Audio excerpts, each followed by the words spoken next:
Invite the session moderator, Dr. Wong Chen Seong, Senior Consultant Infectious Diseases Physician at the National Centre for Infectious Diseases in Tan Tock Seng Hospital, Deputy Director of the National HIV Programme, and Director of the NCID Clinical HIV Programme, to introduce the speakers and start the session. Dr. Wong, please.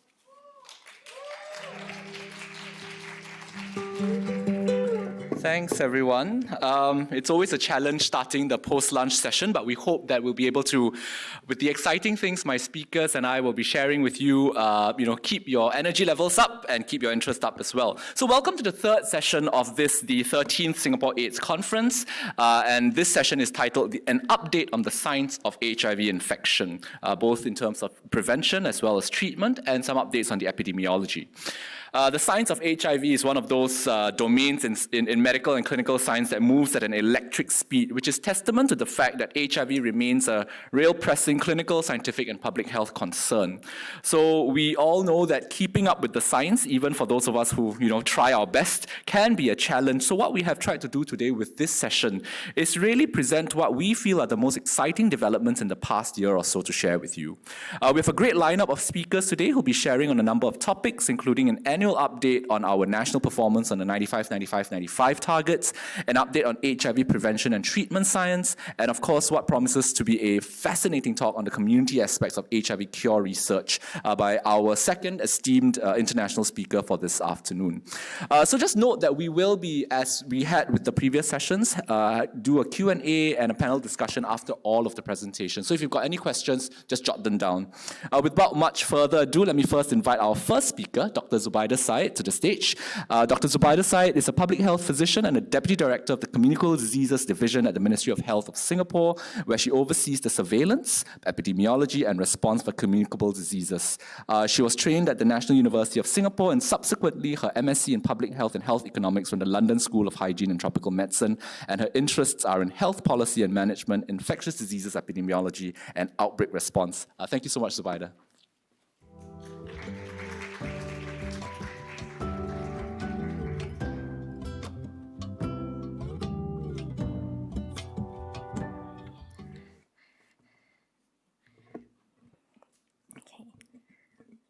Thank you, Chen Seong, for the very kind introduction, and good afternoon to everyone. It is an honor to be able to join you here today on behalf of the Ministry of Health to share on Singapore's progress in the HIV care cascade and how our performance on the UN AIDS 95-95 targets had been. Okay, next. Okay, so this will be the scope of my presentation. Next. So first, let us all take a look at the global HIV situation in 2021. So in absolute numbers, there were 38.4 million people globally living with HIV, of which about 1.5 million were newly infected with HIV in 2021, and there were more than 500,000 deaths arising from AIDS-related illness. Next. Okay, so as most of you here would be aware, the global goal to end AIDS as a public health threat by 2030 has been set by UN as well as UNAIDS. And to achieve this goal, UNAIDS had set very ambitious targets. Firstly, to achieve the 90 targets by 2020, and last year, as part of the 2021 Political Declaration on HIV and AIDS, these targets for testing, treatment, and viral suppression were revised to the new 95-95-95 targets. This means that by 2025, 95% people living with HIV would know their status, 95% of people who know their status are on treatment, and 95% of people on treatment are virally suppressed. Next. So, in 2021, there were 38.4 million people living with HIV.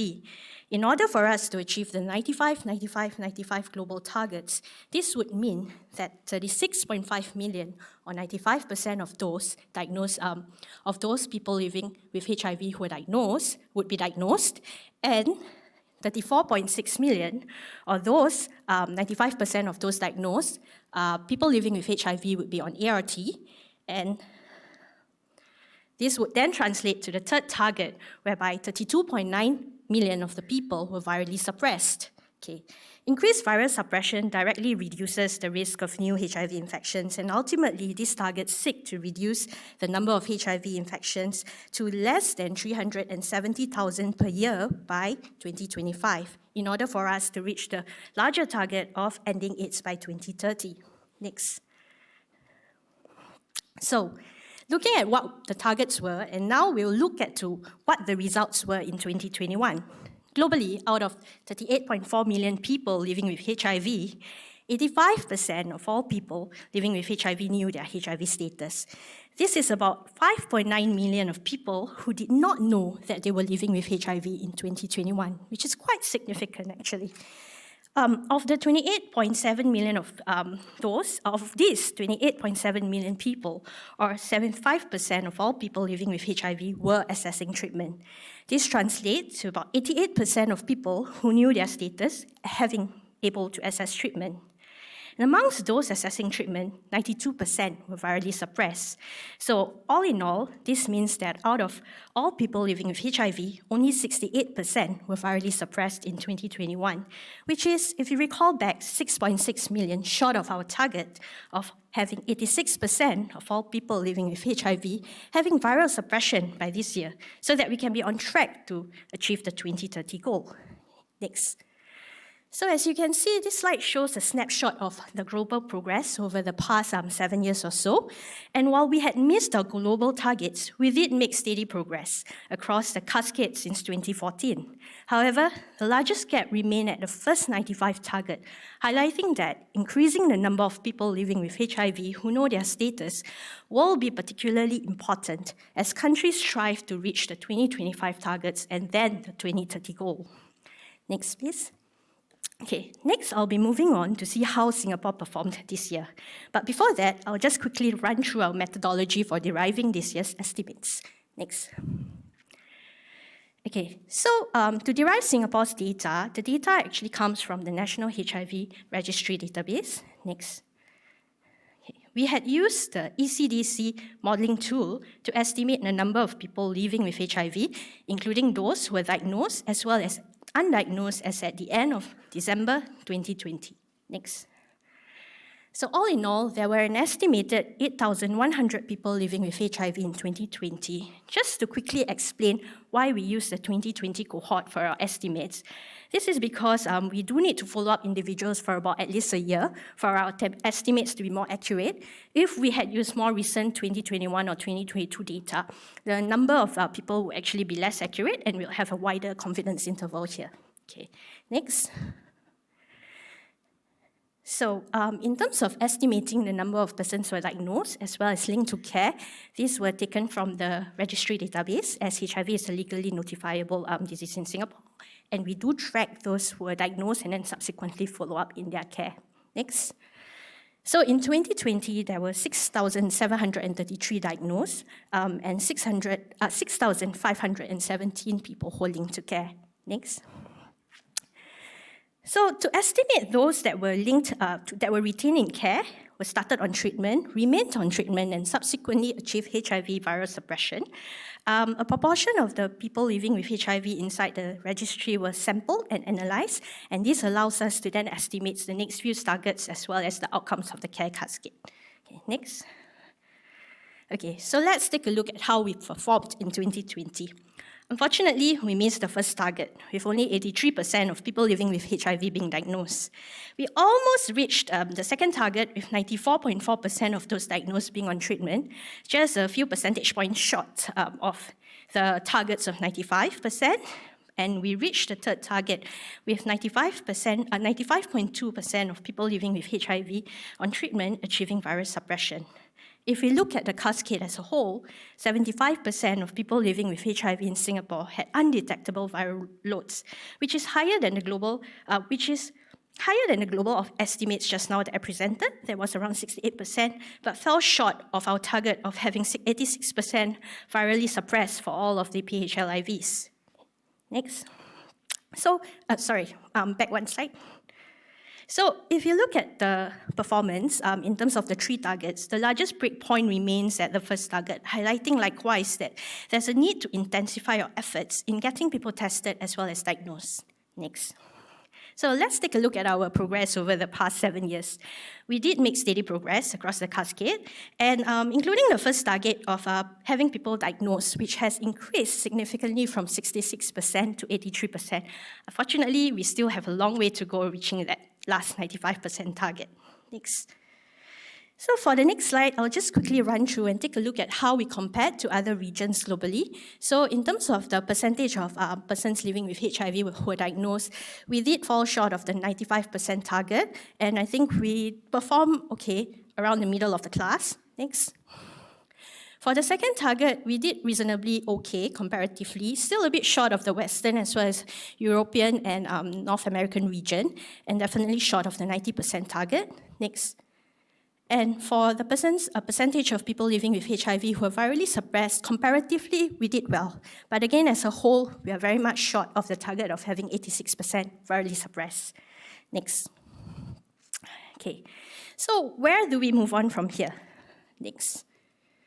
So over the last 2 years, the world has faced multiple and overlapping crises like COVID-19, and there had been a devastating impact on the treatment and care and services with regards to people who are living or affected by HIV.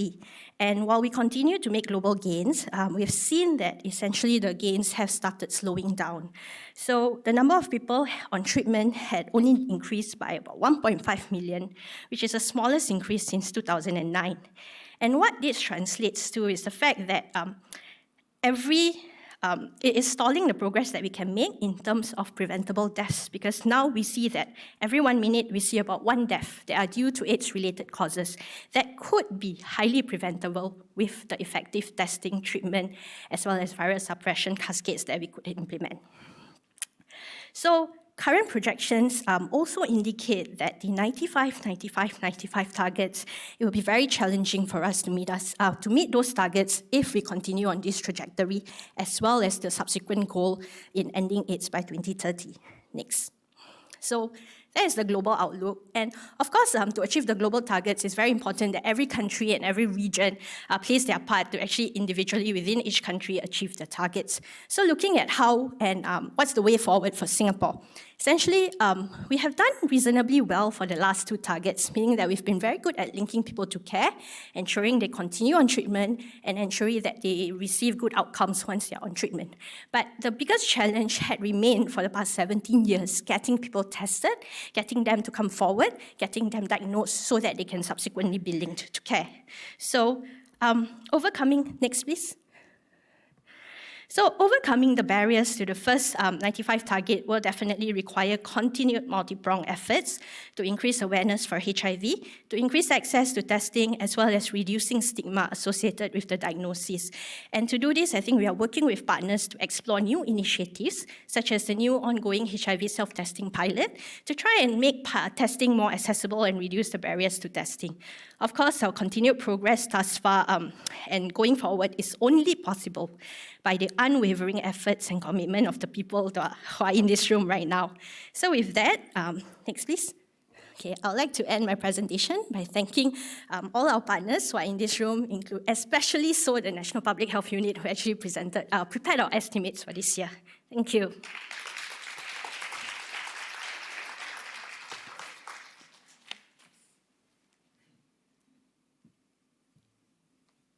Thank you so much, Spider, for that. We always look forward to these slides every year to see how we do on our report card. It's good to see that we are doing at least middle and top half of the class, so still okay. All right, so thank you so much for that. It gives me great pleasure and it's a great honor to invite up on stage Dr. Gillian Lau, who is an infectious diseases physician based in Melbourne, Australia, with the Victorian HIV Service at Alfred Health. She's also a postdoctoral research fellow at the Peter Doherty Institute for Infection and Immunity, and her research focuses on HIV cure, therapeutic interventions, and the practice of interrupting antiretroviral therapy in HIV cure trials, which is known as analytic treatment interruptions, which is the topic of her presentation to us this afternoon. Gillian, please. Thank you so much, Dr. Wong, and thank you for inviting me to speak at your conference. It's a real honor to be here and to be talking about HIV cure. Next slide, please. I just want to start with my disclosures and also acknowledging the many people with HIV who have contributed to the research which I'll be talking about today. Next slide, please. This is a slight overview of what I'll be talking about. Of course, why do we need a cure for HIV? What are the barriers that we are facing? And a bit of time talking about analytical treatment interruptions and what they are in the context of HIV cure research.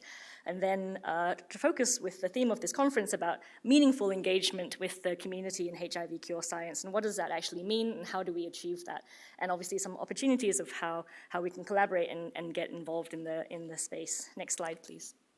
So why do we need a cure? Next, I don't think I need to explain to clinicians, sorry, go back please, why we might need a cure for HIV. We know that there have been great advances in HIV treatment over the last few decades, but the drugs still have their toxicities.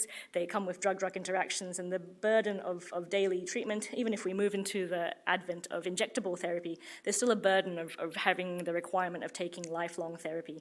Treatment of HIV is a great personal but also public health cost, and despite a good, effective treatment existing, nearly half of the people in the world still don't have reliable access to antiretroviral therapy, something we've seen a bit more obviously with COVID and the breakdowns of supply chains and antiretroviral therapy, but also in the ongoing war and conflict in Ukraine. And I don't need to speak to this audience about the impact of stigma and discrimination, and that being a huge factor from a community perspective as to why we need to find a cure for HIV. Next, please.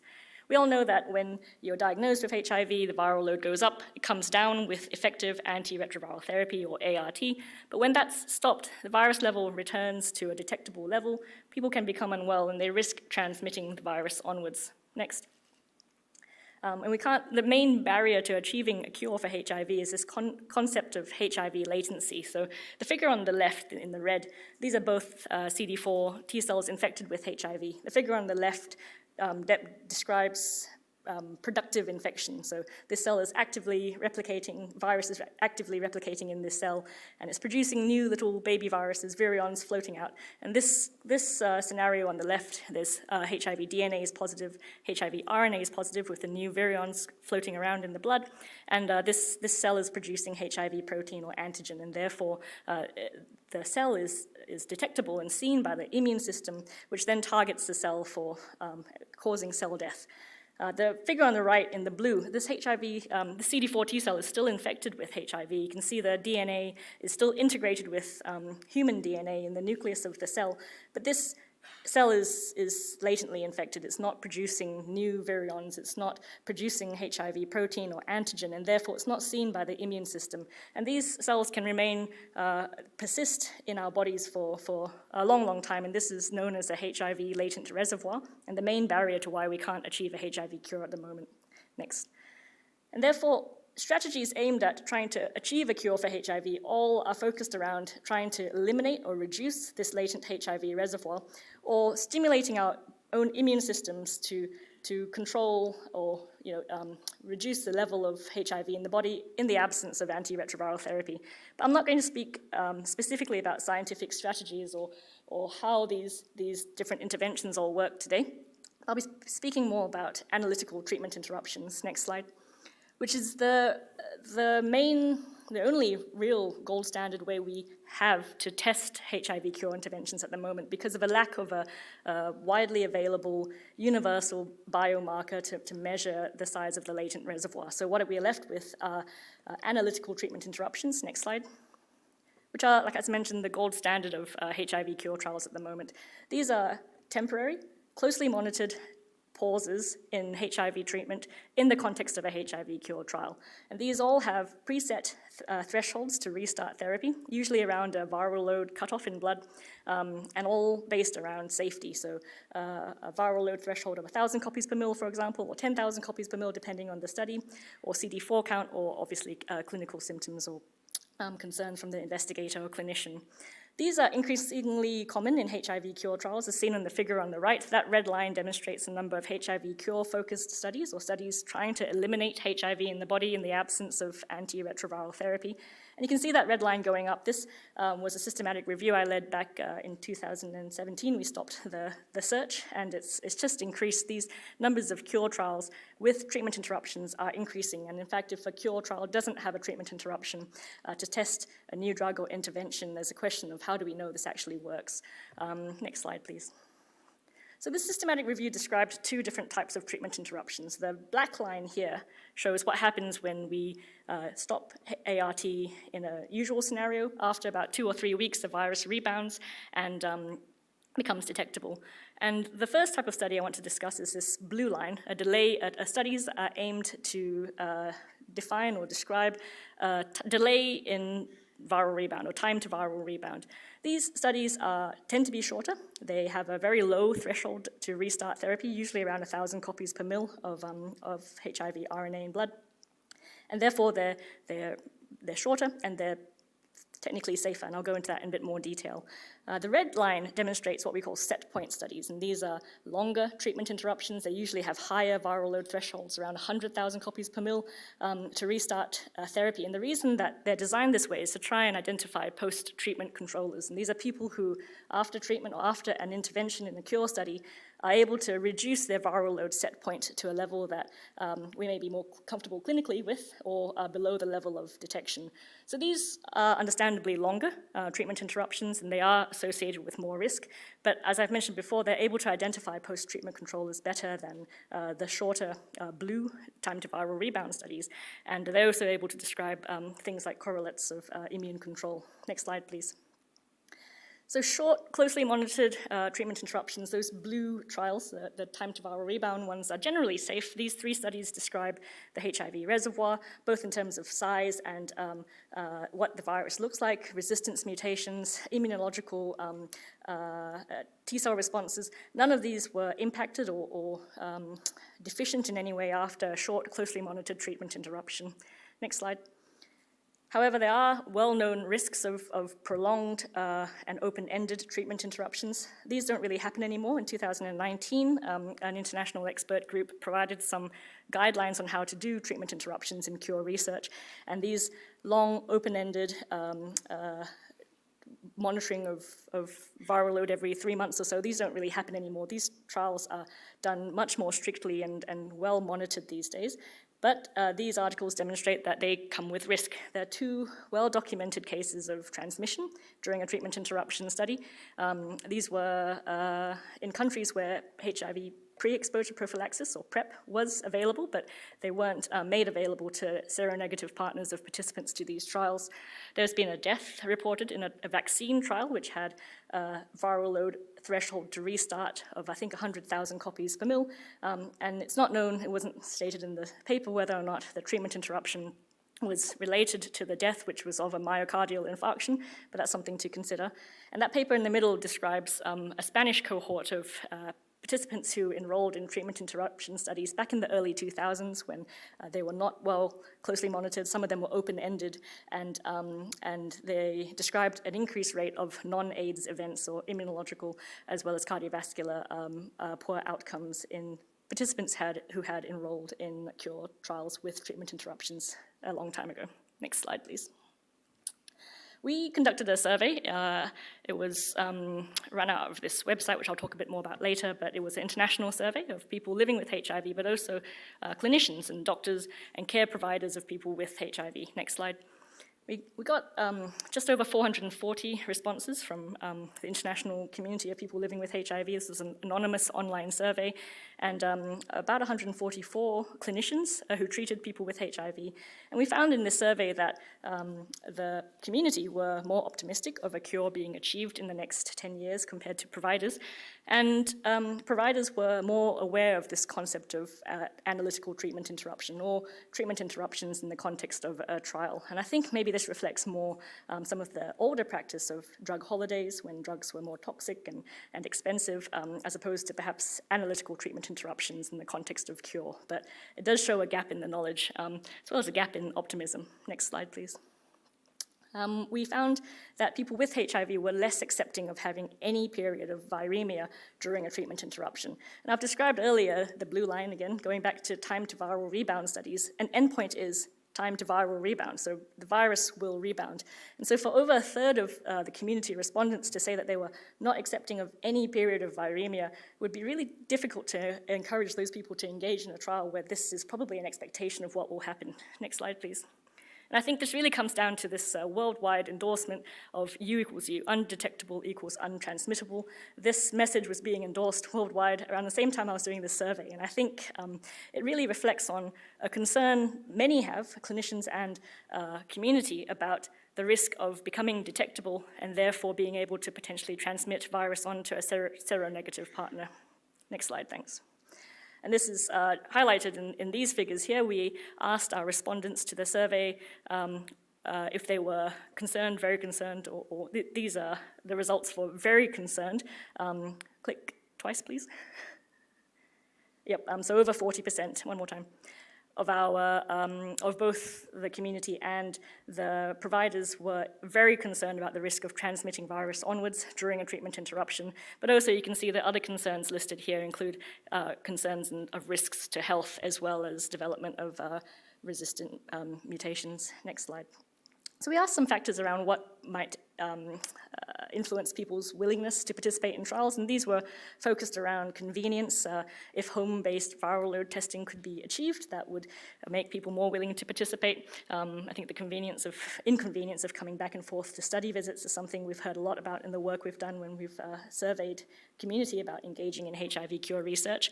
Home visits, which we've been able to do in a COVID context, so they can be done, is something that I think we need to think more about when we design trials for convenience for participants. And PrEP, this theme I've talked about a few times now, making PrEP freely or at least easily accessible to seronegative partners of participants would be an influencing factor. Next slide.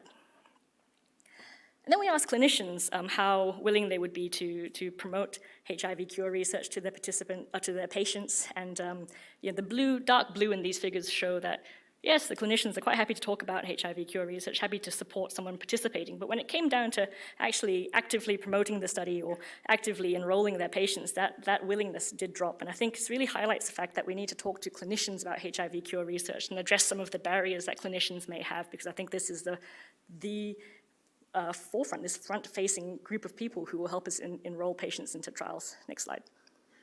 So what does meaningful community engagement actually look like? Next slide. This was a review from 2018, which looked at not just cure, but HIV studies and where stakeholder engagement was reported. So they read all these papers and they reported the proportion of each paper that documented engagement or the presence of different stakeholders at different parts of a trial, all the way from study design, all the way through to dissemination of results. And by stakeholder, they don't just mean community or people living with HIV. They also talk about funders, clinicians, researchers, not just clinical researchers, but also basic researchers or fundamental researchers. And you can see that the first square shows lots of engagement when we're designing a protocol and looking for funding and recruiting people or trying to get the community to help us to recruit. And then when it comes to analyzing the results and disseminating those results, that really drops off. So this is something that we know happens, and how do we address that? Next slide, please. I'll talk about this a bit more at the end of my talk, but we had a half-day workshop on HIV cure where we invited various stakeholders, so funders, activists, clinicians, researchers, and just general members of the community to come and talk about HIV cure engagement and what barriers may exist to it. And these are some of the themes that we identified, and strategies to improve engagement. And one of these was frequent and transparent bidirectional communication between researchers and community. Recognition of power imbalances with investigators and the patients that sit in front of us.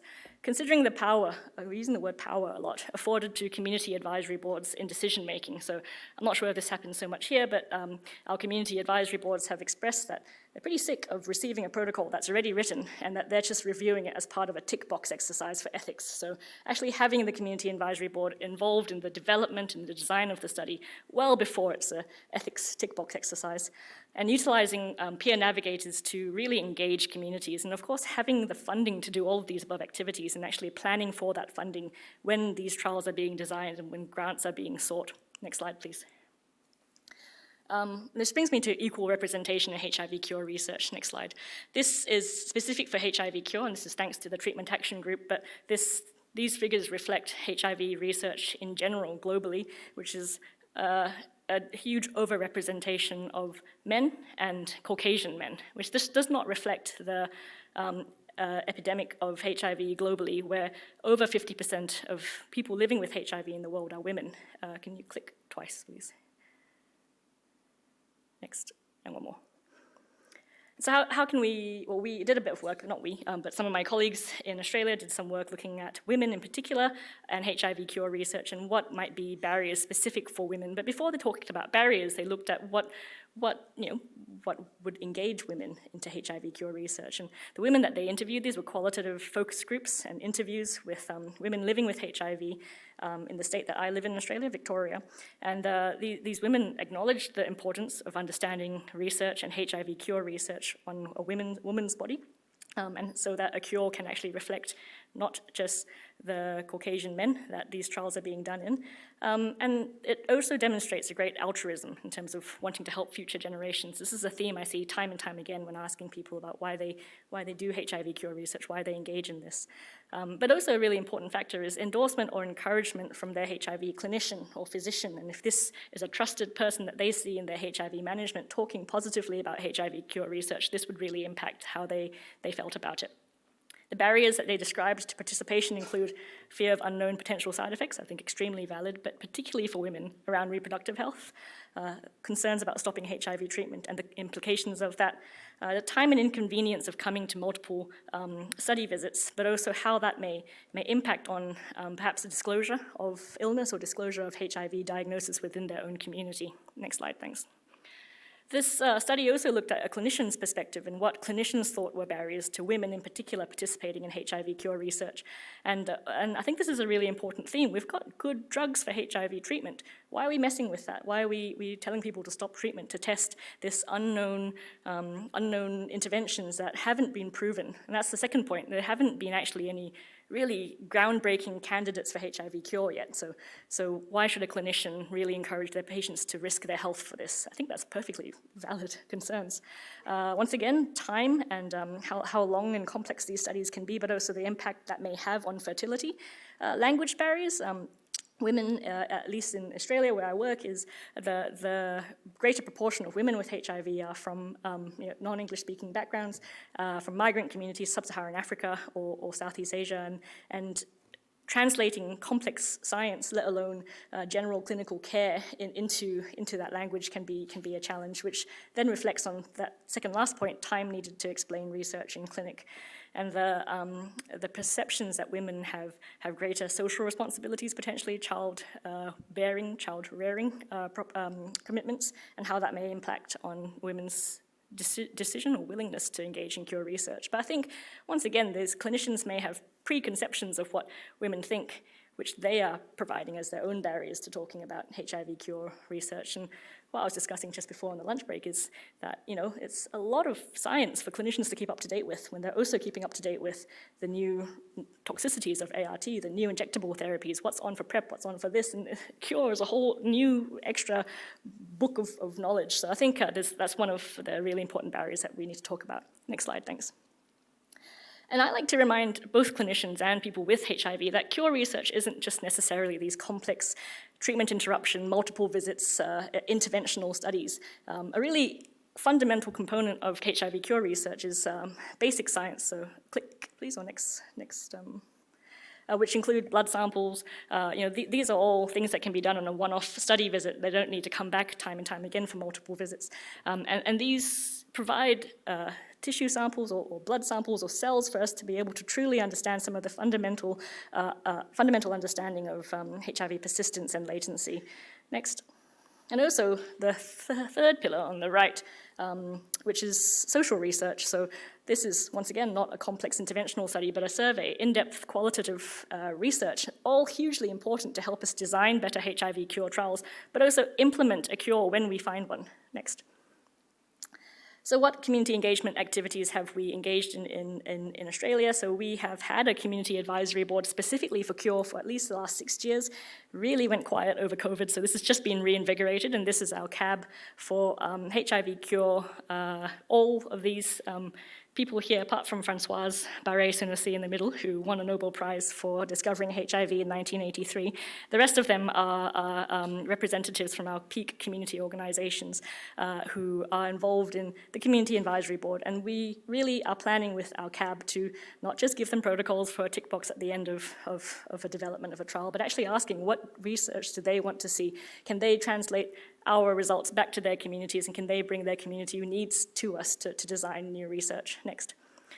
We did this a few weeks ago, actually, a research for community event where we made our scientists, both basic scientists and clinical researchers, present their work in 5 minutes in lay language. They all struggled, and it was a really challenging thing for them to translate some of this science into a short and also understandable, targeted to community event. But we're going to try and do this more and more often. This was a hybrid event. It was well attended in person, but also we allowed Zoom attendance as well. Next. HIVcure.com.au, you've seen a snapshot of this earlier in the talk, is a website that we've developed, the Doherty Institute, in association or in collaboration with the National Association of People Living with HIV Australia. So this is a website for community. All the science that is presented on this website is written with a community audience in mind. And we have some videos here as well of interviews from leading community members interviewing Sharon Lewin, who is the current president of the International AIDS Society. So it's another way that we're trying to engage our community. And I think it would be great to see some broader work. This is an Australian website. It doesn't need to be just Australian studies or Australian science being presented, and hopefully we can share some work being done here on that website soon as well. Next slide. I talked about educating clinicians. So this was a session, a cross-track session on HIV cure at our recent National HIV, AIDS and Sexual Health Conference. So we had presenters, a basic scientist, a clinician, as well as a community representative and a participant of a recent HIV cure trial that we conducted in Australia. And this was really well attended, and it was a really nice interactive session to just educate everyone about what we're doing in HIV cure, an update on the science, but also community perspectives. Next slide. And it was followed by a quick catch-up, because this was our first, I think similar to you guys, first face-to-face conference that we'd had in a few years, and so we were so excited to see each other again. Next slide. And we had a big catch-up, and this is a great diverse group. There were basic researchers, social researchers, community members within this group, and it was just really nice to see each other again. And we actually are quite a close-knit network.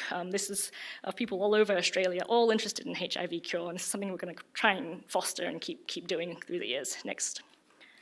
So what's happening around the corner? What's happening on the horizon? How can I get involved if I'm interested in HIV cure in this space? Next slide. I want to talk briefly about NIVO-LD, which is a clinical trial with an intervention for HIV cure, which we're about to start in Melbourne next month.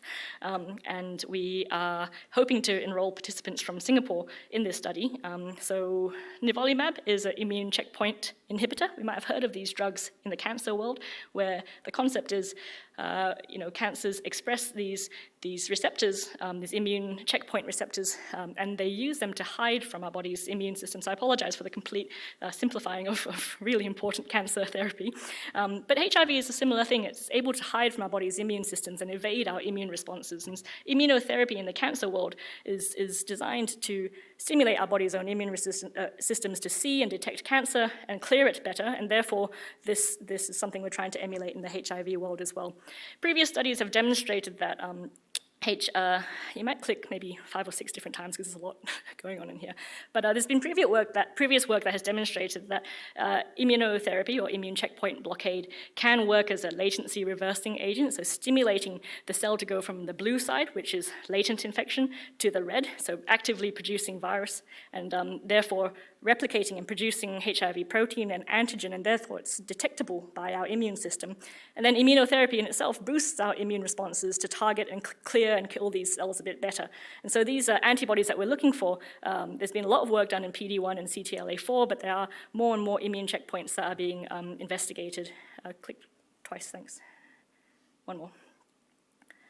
But a major concern with immunotherapy in the cancer world is immune-related adverse events. If we stimulate our immune systems, they can go a bit into overdrive and they can cause autoimmune problems such as pneumonitis, hepatitis. And this has been seen even in, this is a trial of people with HIV without cancer, looking at the anti-PD-1 antibody cemiplimab. And this study was actually stopped prematurely because 2 out of the 4 participants who received this low dose, so 0.3 milligrams per kilogram is 10 times lower than the dose used in cancer. And in cancer, they give this drug every 2 weeks or 2 or 3 weeks, and so this was a single low dose, and participants, 2 out of 4 who received this dose developed what was thought to be immune-related thyroiditis and hepatitis. And interestingly, both of these adverse events were only noticed biochemically. They were not symptomatic, and yet the study was stopped purely for safety reasons. Next slide.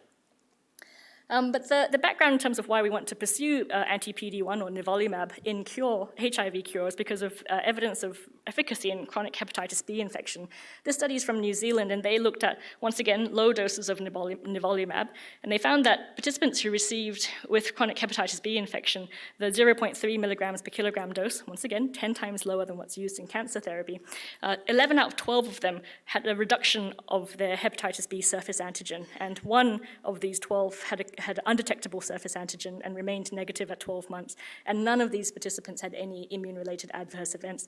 So we're going with this study and hoping that we can replicate this, next slide, in nivolumab, Nivo-LD. So this is looking at low doses of nivolumab. Cohort A is a dose-finding cohort, so participants will receive a single low dose at these doses listed here, and we'll be running some assays to look at PD-1 occupancy or receptor occupancy to see essentially what is the lowest, safest dose we can use to elicit the responses that we want.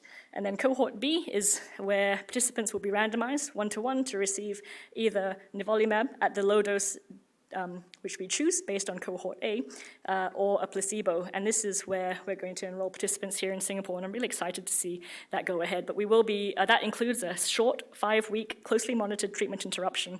We're hoping to enroll participants in cohort B towards the later half of next year. Next, please.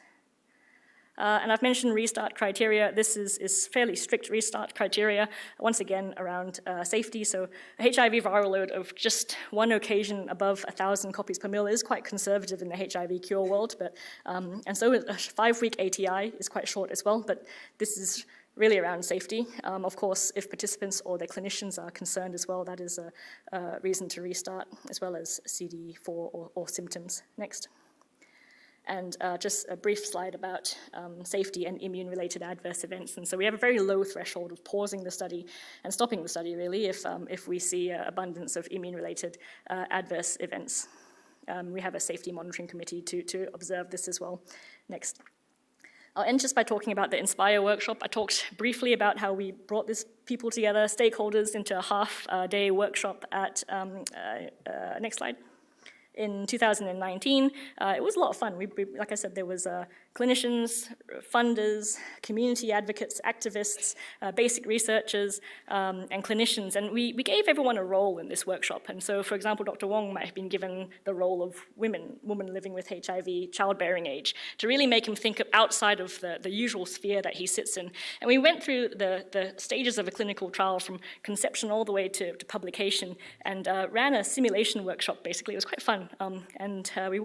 Next slide. Aiming to repeat this workshop at the International AIDS Society Scientific Meeting, which is being held in Brisbane next year. I hope to see some of you there, and I hope to see you at this workshop, because I think the exercise in itself was designed to get people thinking about HIV cure and the barriers to meaningful stakeholder engagement in HIV cure. But the workshop itself was a real exercise in engagement, because it got us all talking and it was a lot of fun. So I'll stop there. My last slide is just acknowledgements of the multiple people whose work I've presented today, both in the hospital setting but also in the community sector. And I think we'll take questions at the end. Is that right? Thank you.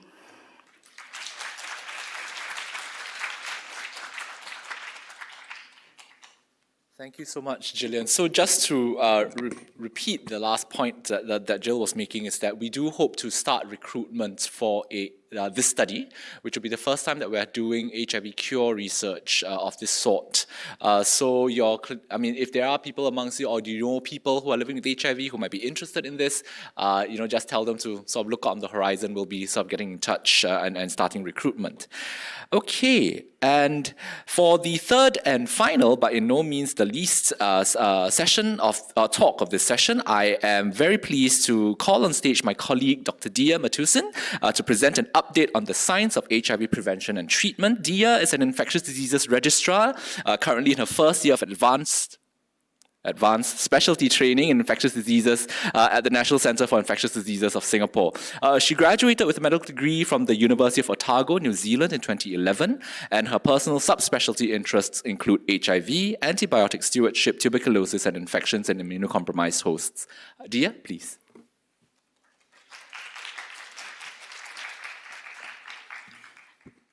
Thanks, Dr. Wong.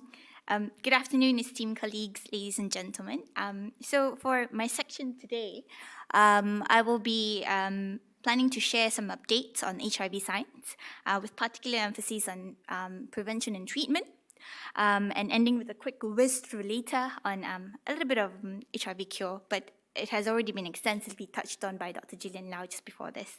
So there has been a multitude of key updates recently, and as such, my intentions today will be to deliver some of those updates as part of our continued efforts in order to keep our care decisions in line with current recommendations. So without further ado, let's dive right in next. So under the prevention, HIV prevention arm, so I'll be talking about pre-exposure prophylaxis recommendations, followed by what are the updates on the PrEP monitoring guidelines, and how discuss some of the key barriers in terms of PrEP uptake and how we can go on about them. So next, CDC 2021 guidelines actually have emphasized on sexual health discussions with patients and recommend discussing PrEP with all sexually active patients and offer PrEP to anyone who asks for it. And this forms the basis of why it's important for us to discuss PrEP, the latest PrEP data, which are increasingly becoming available out there. So naturally, the next clinical question we would have is, which PrEP is for who? Next. So this table hopes to summarize it for you. It looks busy, but it's actually quite simple. The top row is our different type of oral PrEP regimen, with the ones locally available in Singapore marked with an asterisk. And the first left column is the various defined HIV subgroups. In a sense, you can appreciate this table simply via the color scheme, which is basically like a traffic light.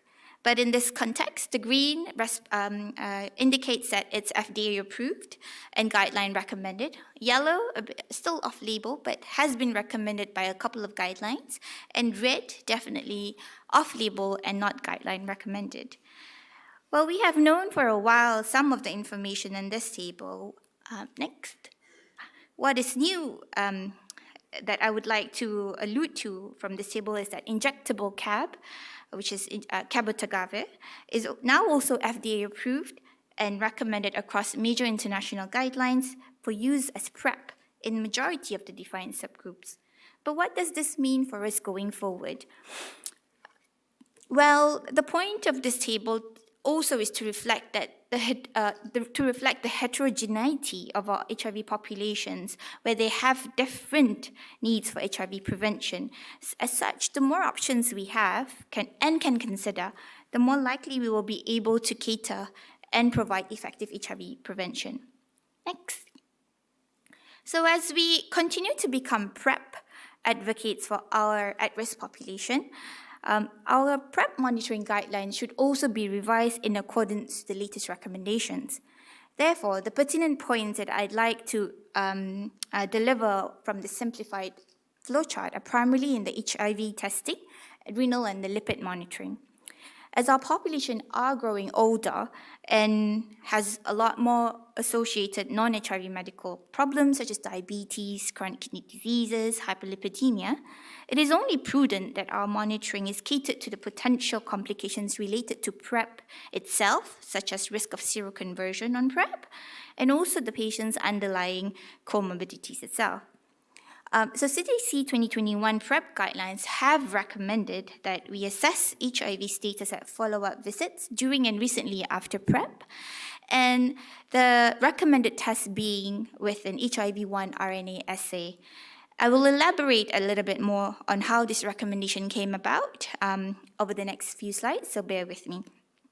In terms of, In terms of renal function monitoring, so far, there is no stipulated interval of renal monitoring for patients who opt to be on a long-acting cabotegravir as their PrEP. But for those who are on daily oral PrEP, they get stratified according to their age and their baseline renal function at the point of PrEP initiation. And lipid monitoring is annually recommended on oral PrEP. Next. So let's now talk about the newest approved kit on the block, which is the long-acting, or if I must say long-awaited, intramuscular cabotegravir. I will, in the next few slides, aim to share updates on the two major trials that compared the long-acting IM-CAB versus the daily oral FDC-TDF for PrEP. And these two studies are the HPTN 083, which looked at MSM and transgender women, and the HPTN 084, which looked at cisgender women. And of course, subsequently, since no medication is of yet 100% perfect, we will touch on some limitations that has been discussed with respect to long-acting CAB, with particular emphasis with HIV diagnosis delays. Next. So a lot of buzz has been surrounding the anticipation regarding a long-acting agent, which can be added on into our available armory of HIV prevention. So it's here. In December 2021, FDA approved a long-acting injectable CAB as a safe and efficacious option of HIV PrEP alongside with currently available oral PrEP regimens. Like we alluded to, CAB is a long-acting form of PrEP, which is intramuscularly injected, with the first two injections administered 4 weeks apart, followed thereafter by an injection every 8 weeks. Next. So HPTN 083 and 084, as demonstrated by these two tables, are the two landmark studies which are international randomized and double-blind trials which compared long-acting CAB versus daily oral FDC-TDF as PrEP in the MSM and transgender in the 083 and the cisgender woman in the 084 respectively. And both studies shown that CAB, the long-acting CAB, has met criteria for superiority versus daily oral FDC-TDF in both trials. And collectively, these two studies have shown 79% of relative risk reduction in HIV compared with the oral PrEP, where adherence to taking daily oral PrEP was often a challenge. But all of this data, what does it mean for us in Singapore? Options, basically. So in addition to our oral PrEP regimens, we will now have the option of offering long-acting injectable PrEP, which may be appealing to some of our patients, especially for those who find it difficult to take tablets or just not keen to do so. But I do want to bring your attention to slightly on a downturn note from this slide is that collectively, 16 incident infections were found from the two studies together in the long-acting CAB. So the authors looked into this a little bit more and actually found that, next, the delays in HIV diagnosis amongst the incident infection in the HPTN 083 in particular were influenced by the type of HIV testing done. They actually found that HIV detection with antigen antibody testing was delayed compared with qualitative HIV-1 RNA, which is our viral load testing, where in the CAB receiving arm, about 2 months in baseline infection and almost just over 3 months in the detection of incident infection. While in the oral FDC TDF receiving arm, the median delays was about a month for both baseline and incident infections. Consequently, about 5 patients in 083 who were receiving the long-acting cabotegravir were then found to have developed an INSTI resistance too. So this data subsequently then provided the rationale for the CDC 2021 PrEP guideline recommendation for monitoring via an HIV-1 RNA assay, and this has been recommended for both patients on the oral PrEP and on the long-acting cabotegravir injectable PrEP. But I suppose operationalizing this remains a challenge because given increased costs associated with HIV viral load testing. So it's something that we do need to take on board, and we'll have to think about a bit more before implementing it. Next. So switching back to daily oral PrEP regimens is of course our on-demand PrEP, which is an event-driven regimen.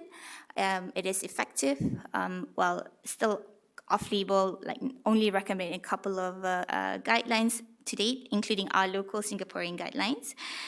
And it's essentially for the MSM population at this stage only. So the regimen consists of 2 oral FDC TDF pills, which are taken 2 to 24 hours before sex, and then followed by 1 FDC TDF pill, which is taken 24 hours after the first 2 pills, and then followed by another pill, which is taken 48 hours after the first 2 pills. So to date,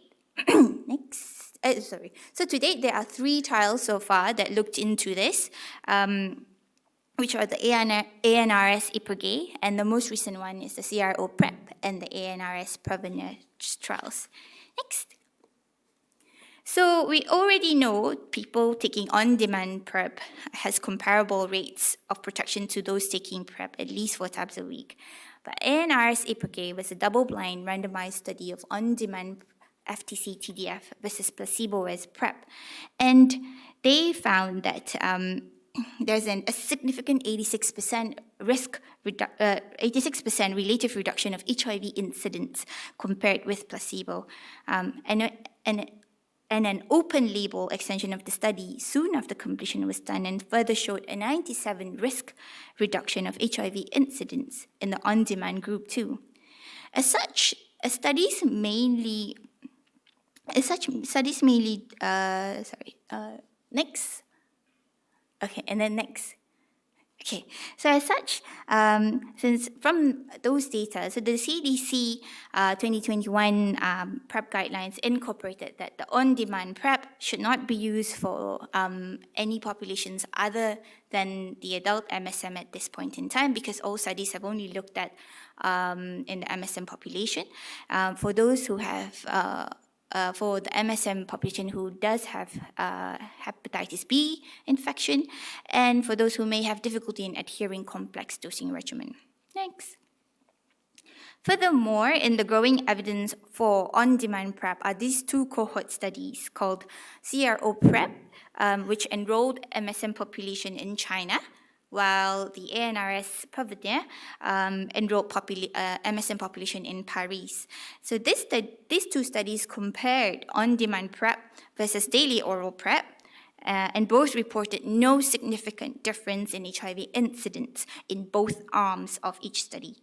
Additionally, in the CRO PrEP, the investigators also did a parallel cohort of about 500 MSM study participants who elected not to initiate PrEP at all, and found that both the daily PrEP and the on-demand PrEP compared to them were found to be more effective, although this was not statistically significant as of now.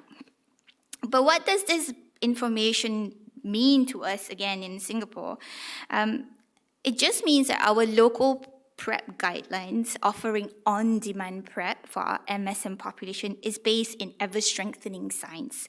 And that when we do have MSM patients who are not keen to take daily oral PrEP for whatever reasons, especially difficulty in complying to medications, it is certainly an option we can offer to this group of patients accordingly. Next. But however, with all of this encouraging data, there is still quite a bit of a reluctance when it comes to PrEP uptake. And these are some of the key barriers that has been collectively reported when it comes to uptake. So I believe that our local, regional, and international efforts should continue in terms of improving public health promotion, education, in terms of increasing awareness of PrEP, addressing practitioners and public's risk perception on HIV, and addressing the fear of adverse events that may be associated with PrEP. And I think we spoke, I think a lot of stigma issues that were surrounding our morning session. That is certainly one of the biggest factors we also need to address as well. And at the healthcare systems level, we also ought to address any barriers in terms of systemic biases that may adhere that may hinder access to medical care and access to financial assistance. But things are moving very fast. In the era of digitalization, I think leveraging technology to improve access, such as the use of telemedicine, is certainly something that is also being looked into currently. So there is an ongoing demonstration study that is being conducted by NCID in partnership with Action for AIDS at evaluating the provision for PrEP using telemedicine for young GBMSM. And this study is currently ongoing, and we hope to be able to report findings by next year. Next. So let us now switch gears to HIV treatment. So the next few slides are slightly going to be a bit heavy, but let's get into it. So I'm hoping to share on this main 4 key updates. So next.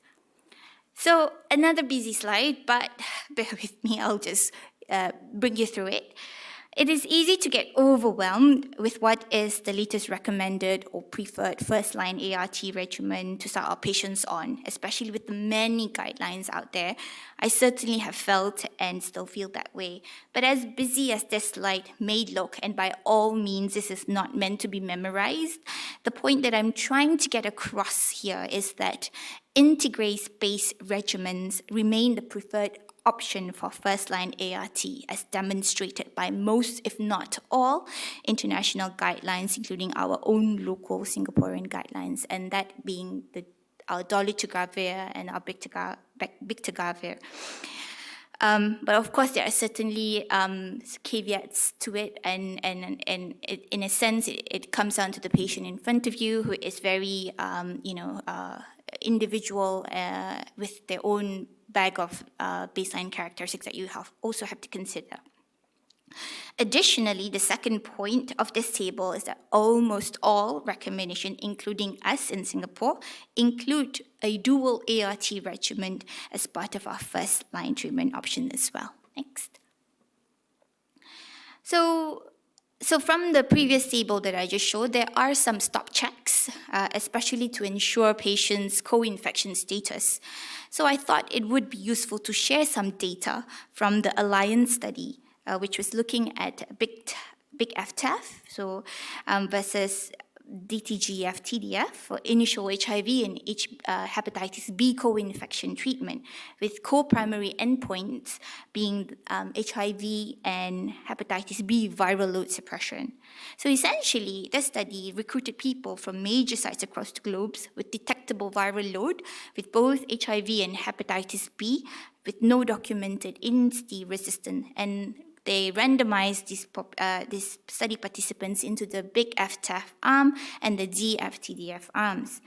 And the recent 48-week data that was recently published, which showed there was no statistically significant difference in the HIV viral load suppression between the 2 arms. But as you can see here, there is a significant 16% difference favoring the big FTF arm in terms of hepatitis B viral load suppression. So how to contextualize this data in our local setting? our burden of HIV or hepatitis B co-infected population is about 7 to 8%, and our proportion who are triple infected is less than 1%, which is still comparably low compared to other parts of the world. And the principle of treatment for these co-infected subgroups is still enough of a base regimen. Thus, it appears that the use of BF-TAF has been found to be more effective in terms of treatment for Hep B, with similar efficacy for HIV suppression. And interestingly, though, also in the study, it have demonstrated that appears to be that the TAF component in the BF-TAF arm results also in a higher likelihood of E antigen and S antigen loss and seroconversion. So does this mean that for our HIV Hep B co-infected cohort, we should be moving towards BF-TAF for them? Potentially, but we do need to bear in mind, accounting for other factors, especially costs, we might want to wait for the 96-week data before rewriting our recommendations for this population. Next. Moving on from co-infection regimens, let's review some latest updates with regards to metabolic implication for weight gain with initial ART. Why is this important to emphasize? As the current recommended first-line initial ART regimens are integrase-based, it is certainly relevant to review this aspect of possible ART-related risk of metabolic complication, particularly when our local overall metabolic syndrome prevalence is about 23.6%, and that is almost a quarter of our HIV population. There is increasing experience on the ground that dolutegravir has been associated with weight gain, although underlying mechanisms of this is still not completely understood and may be multifactorial in nature. Therefore, it's important to evaluate whether this weight gain is truly associated with poorer metabolic outcomes. So what the point of this slide is trying to show is there has been conflicting data so far between studies regarding metabolic complication risk with the different integrase-based regimen, which is the first table, collating data from study 1489 and 1490, which looked at metabolic complication incidence with diabetes, hypertension, and BMI, found that there's actually similar incidence in those metabolic complication between the bictegravir and the dolutegravir arms. However, in the advanced study here in the second table, it did report a significantly higher metabolic syndrome risk for all patients, especially for women in the DTG FTAF group versus the DTG versus the FTDF and the EF-TDF group. But interestingly, also from this table, we feel that we might be able to infer whether the dolutegravir FTAF, when we compare the dolutegravir FTAF and the dolutegravir FTDF, we might infer whether is it the TAF component that might be less metabolic friendly, and if we compare the DFTF versus the efavirenz FTC and TDF group, whether the EFV arms is actually metabolic friendly. But these are all just assumptions, and we still need more concrete data will be required to conclude these inferences. But recommendations basically going forward from this slide is essentially to tailor to your individual patient's risk of metabolic complications and continue to monitor them for subsequent developments of metabolic complications. And of course, adjust therapy as required. Next. So we now have good data as the buzz is all around to support additional option in alternative ARV regimen to cater to the unique needs for a variety of HIV population. And this brings me back to long-acting cabotegravir. So up to this point, ARV by default has always been daily oral therapy.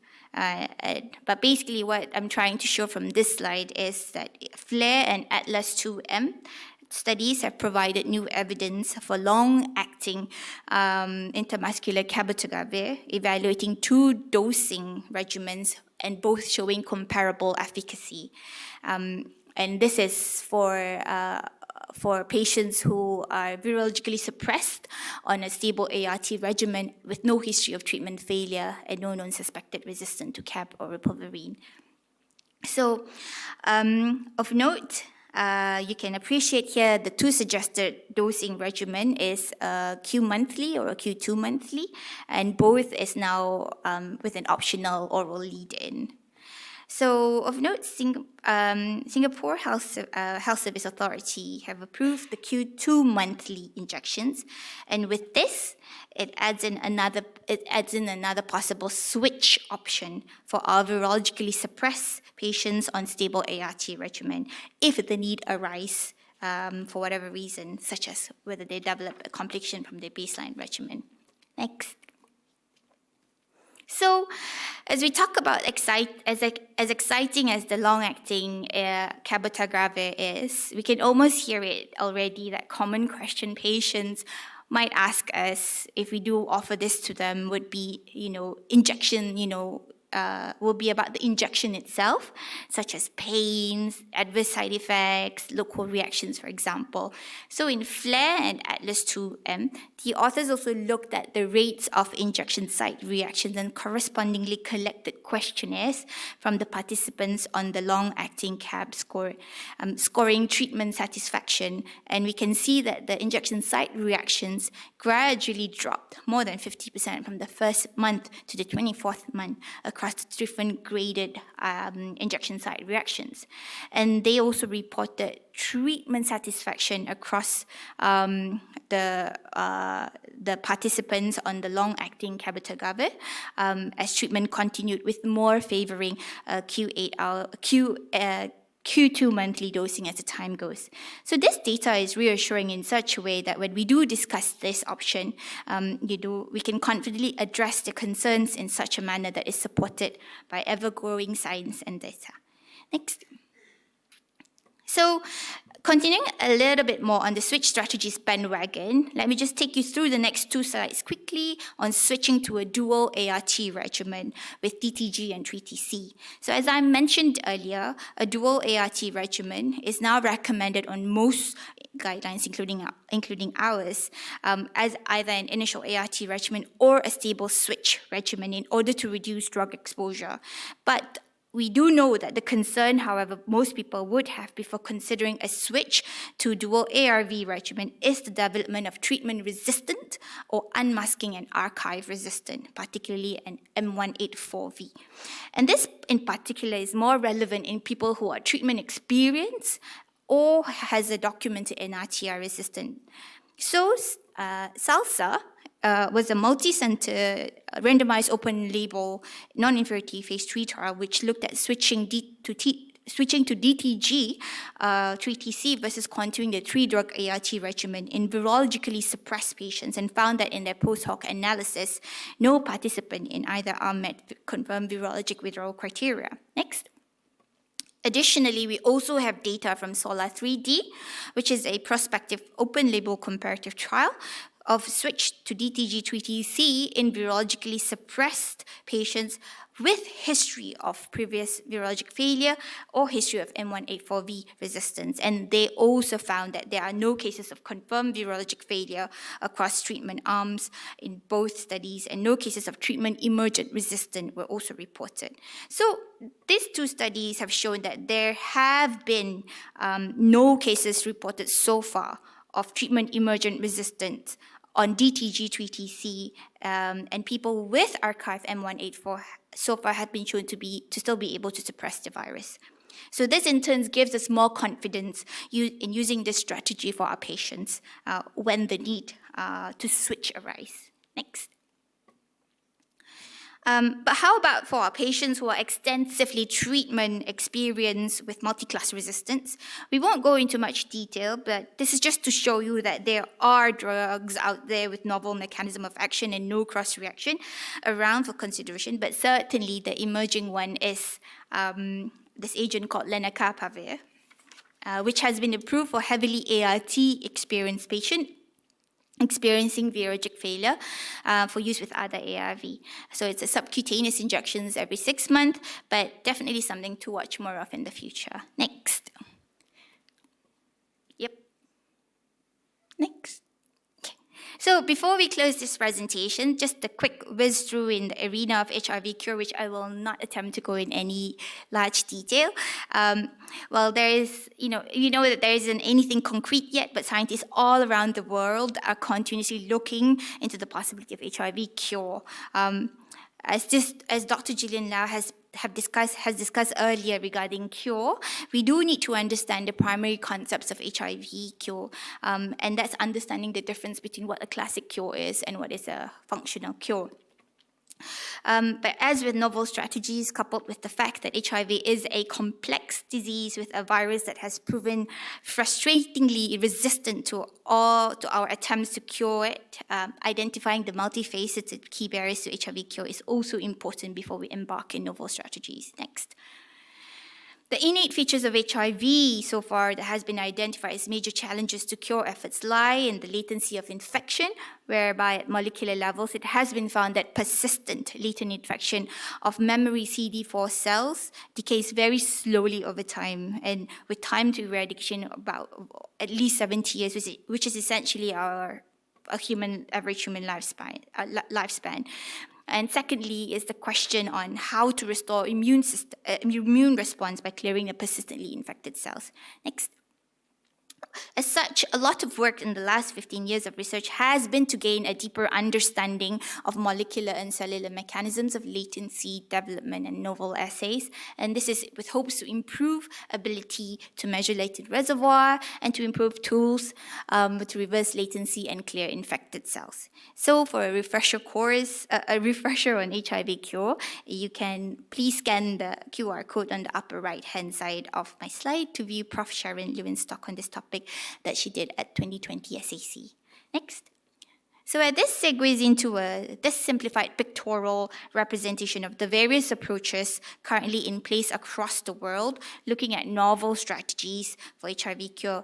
It's a lot. So it ranges from developing immunotherapies like vaccine, neutralizing antibodies, CAR T cells, looking into stem cell transplant. Dr. Gillian spoke about latency reversal agents earlier, and of course even more complex genetic assays such as gene editing and epigenetic silencing. So, but we won't go into more details. It's very exciting, but it's really still very in the research stage yet.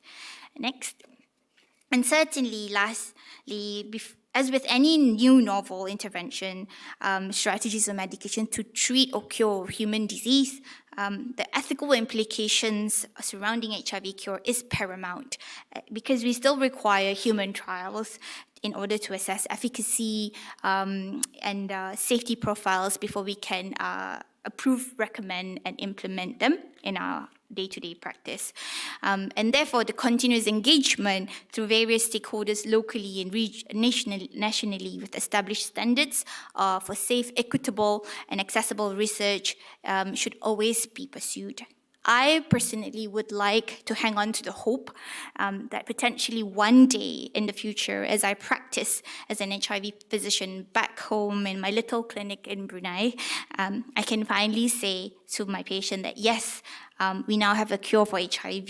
It's been a long time coming, but it's here now. So I think let's all collectively hope and work towards that pot of cure at the other side of the rainbow, shall we? Next.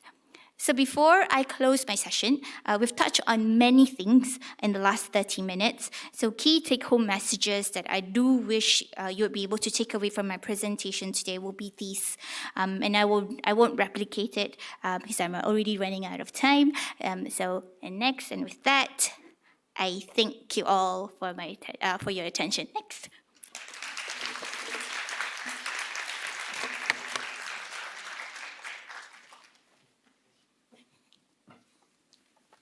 Right, thank you to our speakers. I'll now invite our moderator, Dr. Wong Chen Seong, and the speakers back up on stage for the Q&A session. As before, if you have a question, just raise your hands, and once the moderator has identified you, a mic runner will come up to your seat. Testing. Thank you. Okay, so thank you to the three speakers. I think they've managed to summarize, well, not just the past 2 years of clinical science, but really decades of science and quite complex topics as well. So are there any questions that anyone would like to ask any of our speakers today about any of the topics, whether it's the epidemiology of HIV here, about community engagement in cure studies, or in the very comprehensive rundown on the science that Dia gave? If not, I'm going to... Oh, Isabel. Do we have a mic for Dr. Isabel, please?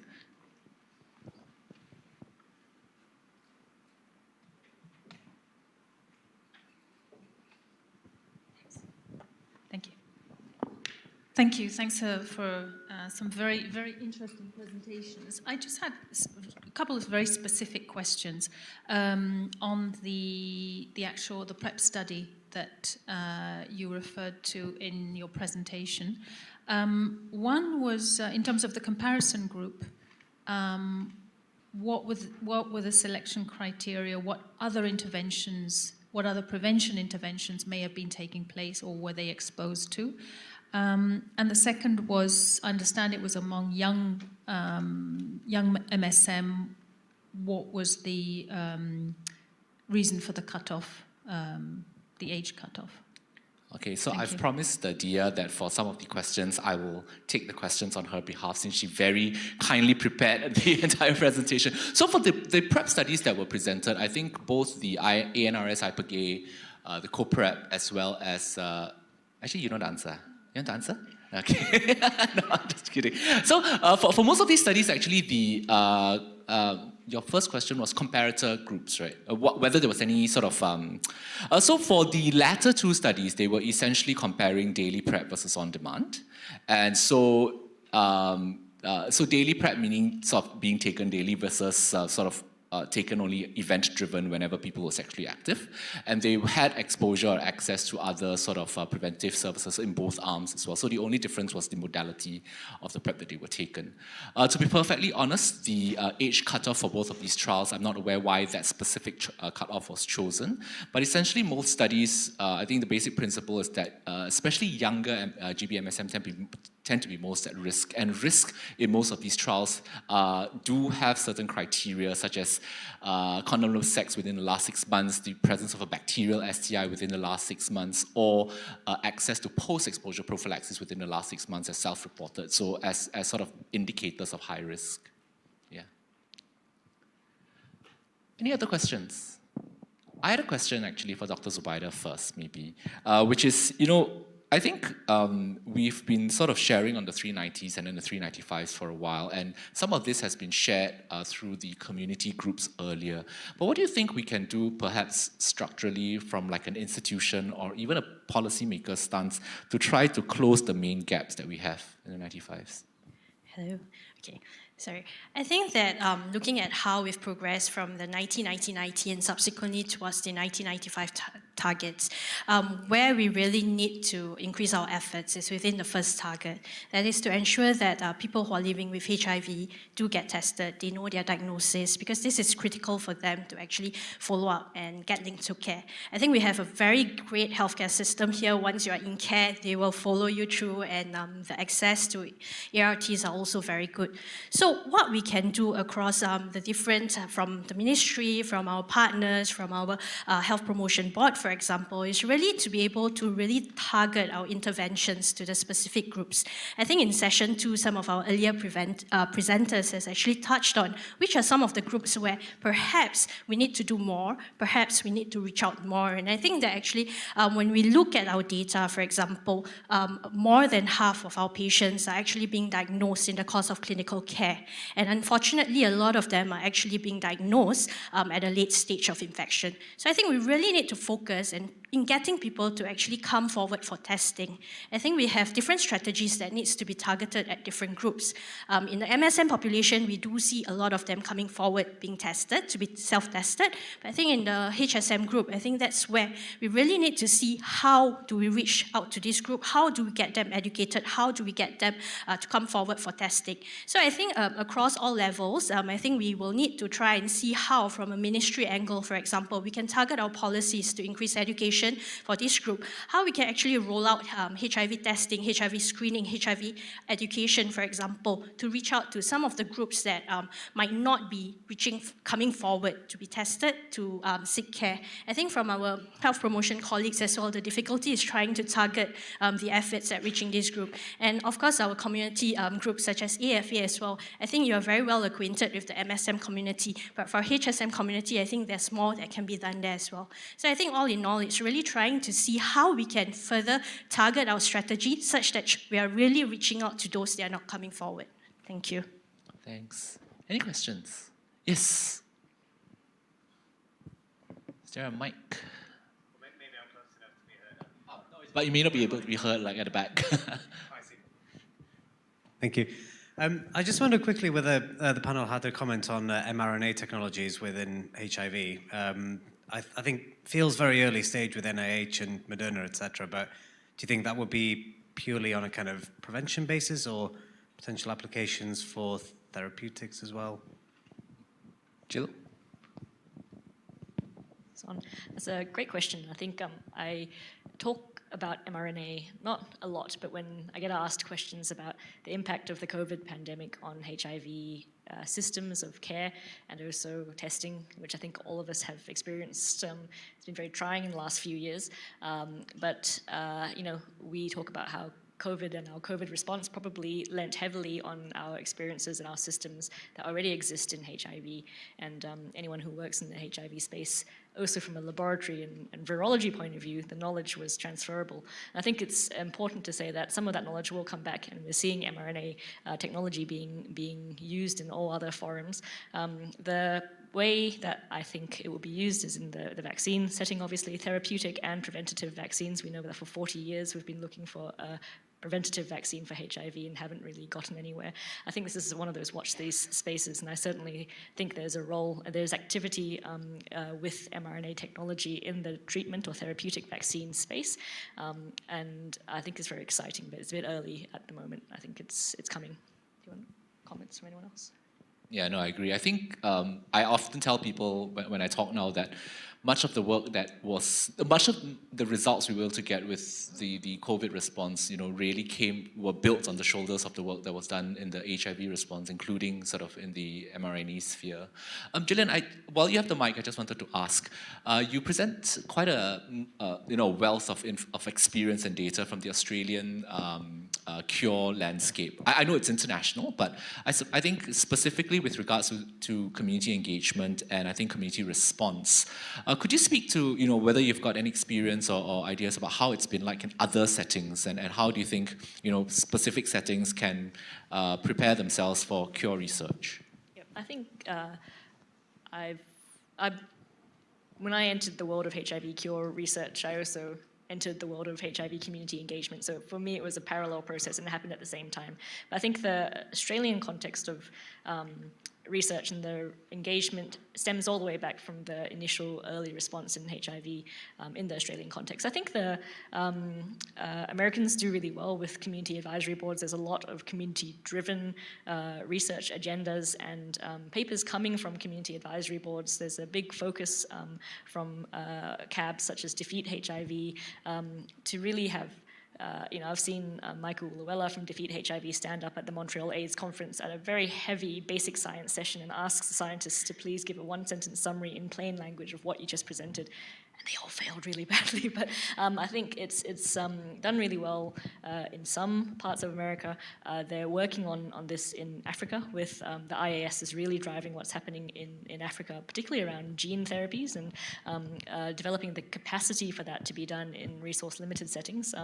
But I think each context will have its own challenges and populations and key populations that will drive this. And it comes with having engaged community, which we clearly have here based on this morning's sessions, and really working together for a shared goal, whether that be treatment, prevention, or cure.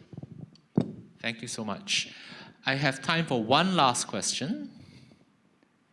If not, I'm going to ask a question to Dia, which is, Dia, as the youngest and most promising person on this panel in terms of the road ahead of you, what are your hopes for sort of the next couple of years, maybe until the next SAC in 2 years' time, that you hope to see? Okay, so I am really, really excited to see what is going to come up over the next couple of years, and certainly over the next 1 year, what I would like to know a bit more would be novel, options for treatment, prevention, and essentially I'm hoping to get back, all of this things that I've learned from the next few years, so that I can apply it back home where HIV treatment or even prevention is really, really not even talked about very widely. So hopefully that is something that I'd like to look forward to.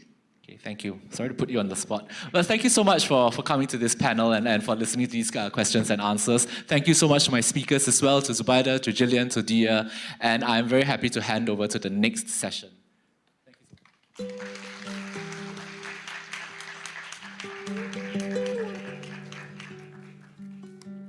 Great, thank you to our third session. We now move on to our last section on improving access to biomedical HIV prevention and treatment.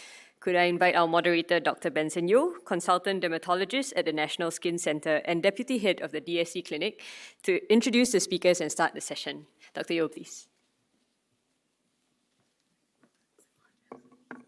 Thank you, Fikri.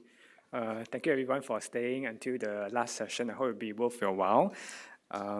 So yes, I'm Dr. Benson Yeo. I'm grateful to our three speakers and their organization for accepting the invitation to talk today. Two of our speakers are from multinational biopharmaceutical companies heavily involved in the research and development of medications that are now commonly used for treatment and prevention of HIV infection. So today they also share with us how they work with communities globally to increase access to their medications. Our last speaker is a veteran medical social worker from NCID who elucidated the journey through the years of how the national funding system has changed to improve access to essential medicine to people living with HIV and actually the hard work behind the scenes.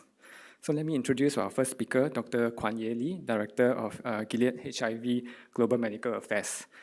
Dr. Lee received her MD from the National Taiwan University in 2007, then completed her residency and fellowship training in internal medicine and infectious diseases at the National Taiwan University Hospital. She has served as an intending physician at the NTUH Hsinchu branch and authored several articles on HIV topics in peer-reviewed journals. She joined Gilead Sciences in 2015 and now is the Director of Global HIV Medical Affairs, focusing on data generation, medical education, and fostering partnerships and collaborations in the Asian region.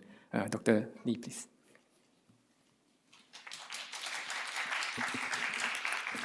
So good afternoon, everyone. So it's my honor to be share with you today. So as Dr. Yeo mentioned that my background is an ID physician in Taiwan. So I'm from Taiwan and still based in Taiwan.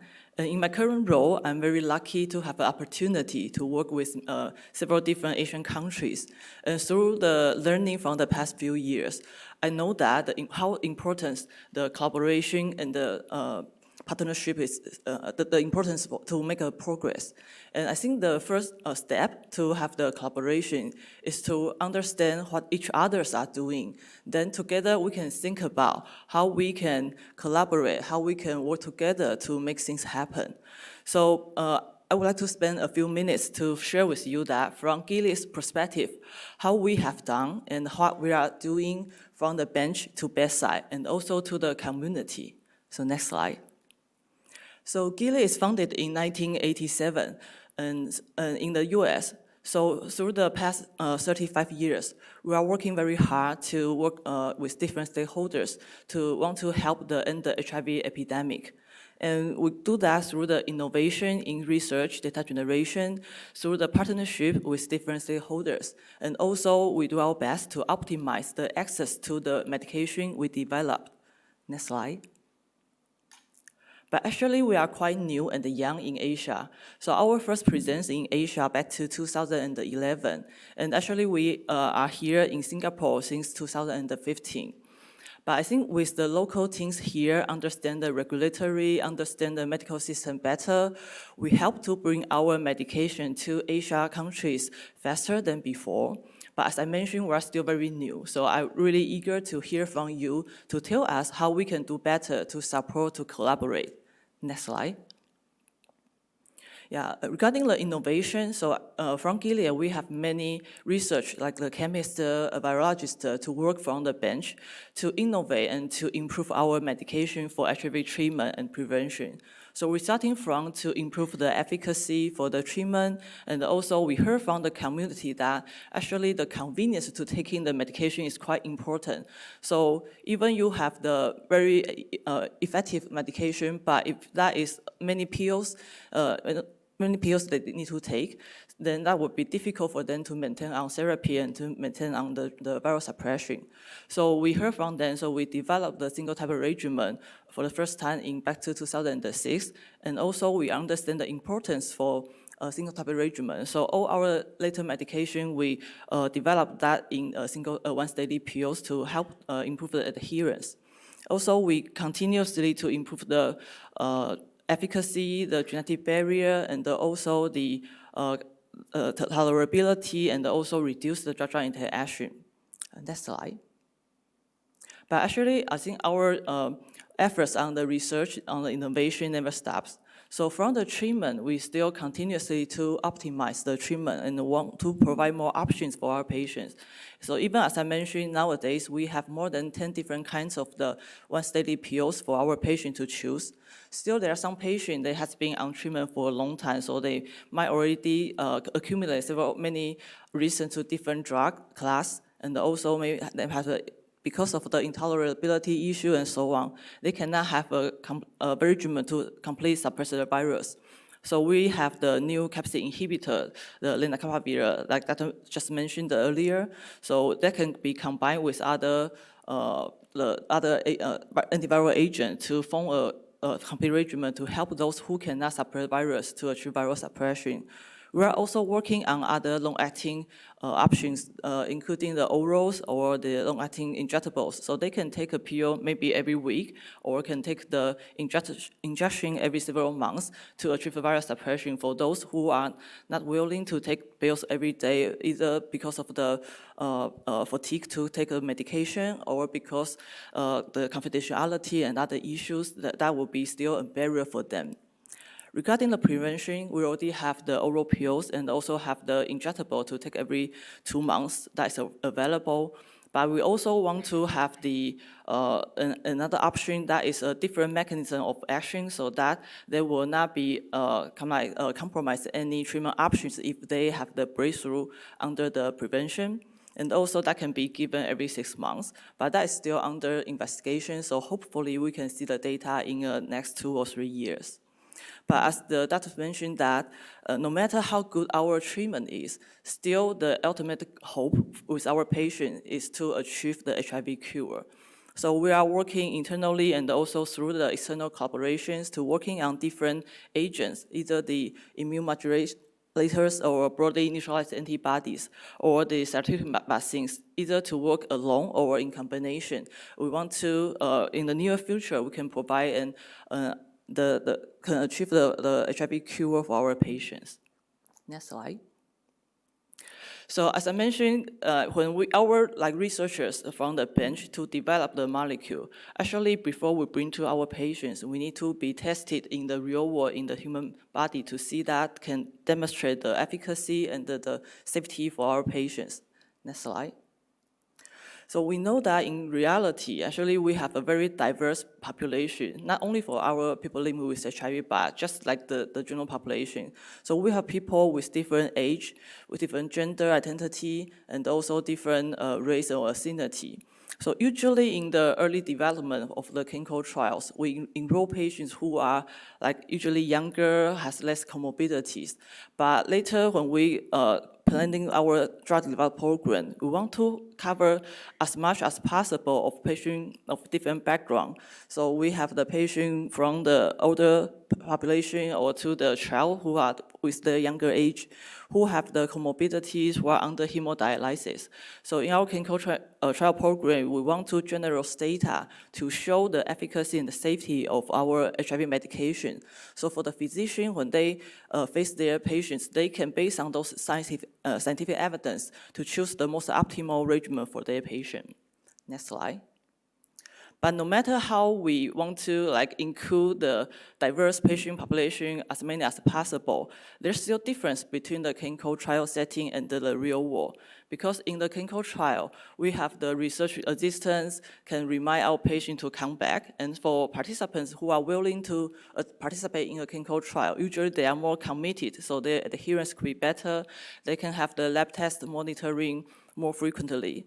But in reality, we will also have patients who have more chaotic lifestyle. They might have other issues, or they can lack access to the testing and the other lab monitoring more frequently. So we also want to see that our HIV medication, whether that can also work as well as in the clinical trials in the real world. Next slide. So this is just one example that after we launched our medication, we continuously to do those real-world clinical data, observational studies.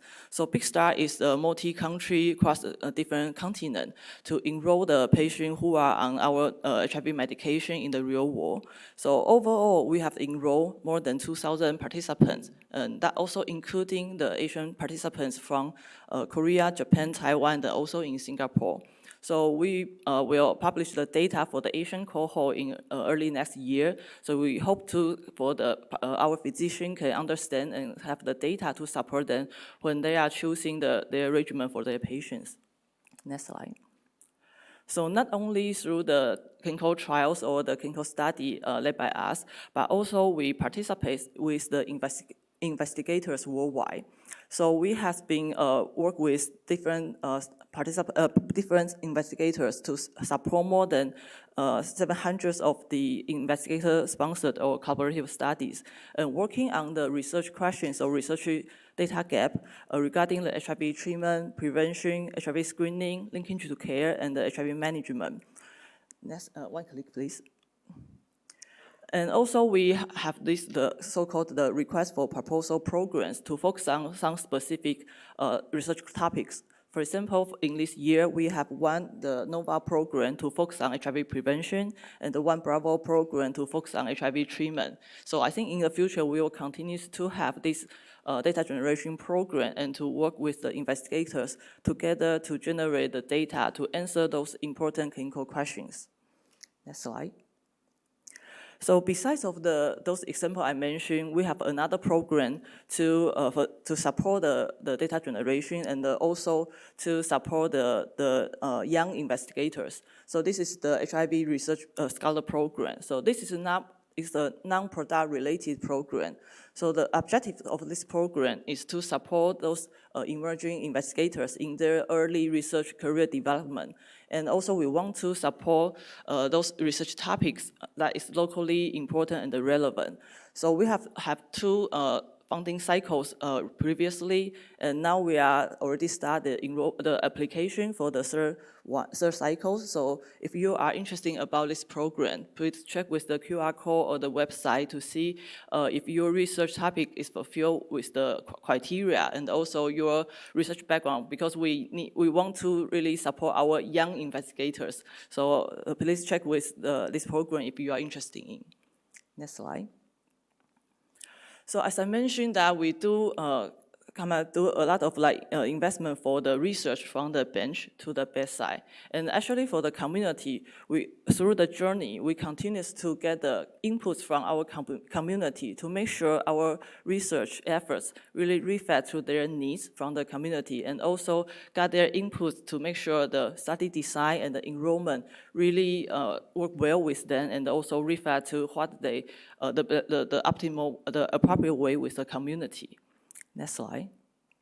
So in addition to that, we also support the community organization-led projects. So since 2018, we launched the Asia Pacific Rainbow program. So we supported the HIV or HIV-related project in Asia Pacific regions. Next slide. So far we have awarded more than 4 million fundings through 3 funding cycles, and supported more than 100 community projects from 84 organizations. And those programs and projects reach out to more than 200,000 people so far. And next year, we are going to launch our next funding cycle, so please stay tuned that we will share more information when we launch the next program.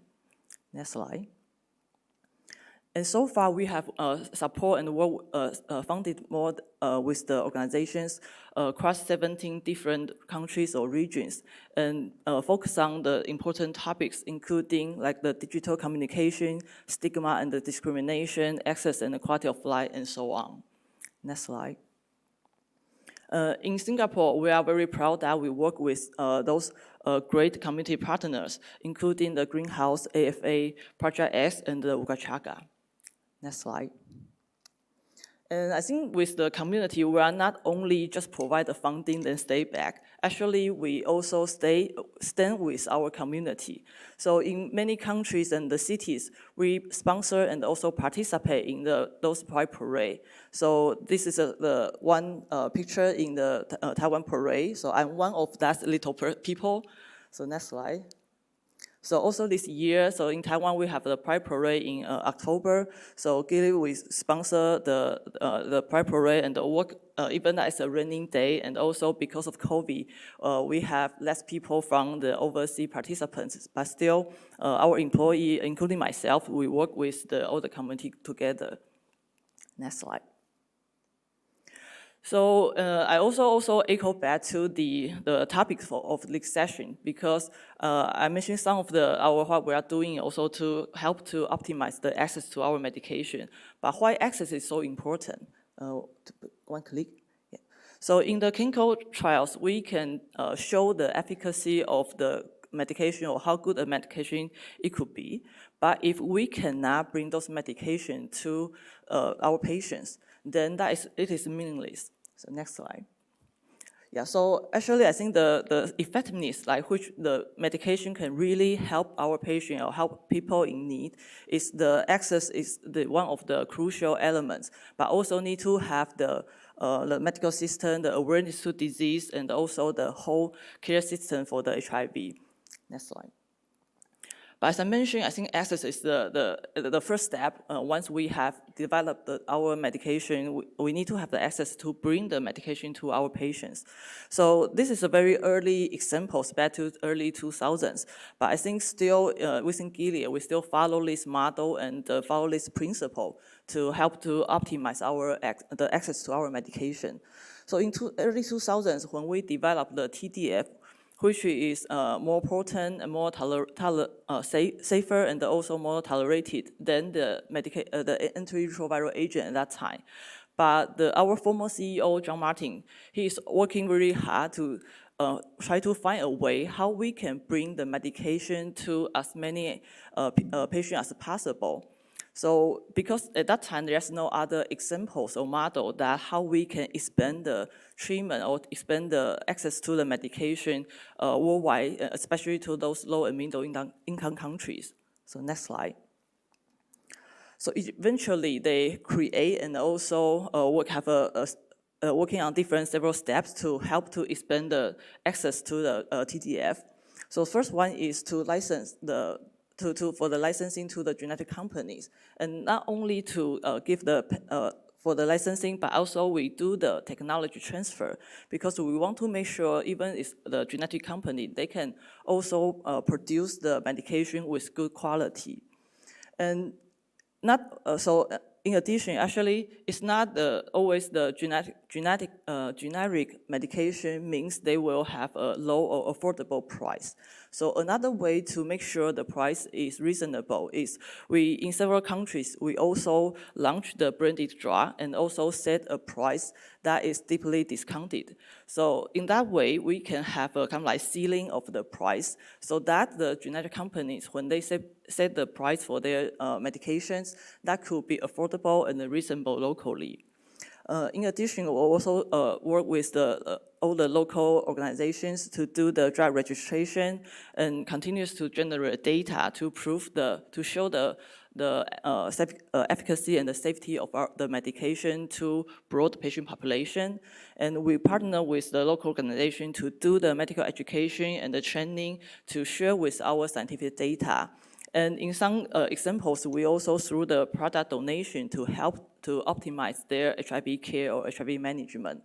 So eventually, through these all different steps and this model, we can reach out to more than 12 million people with our product, but even not from our branded drugs.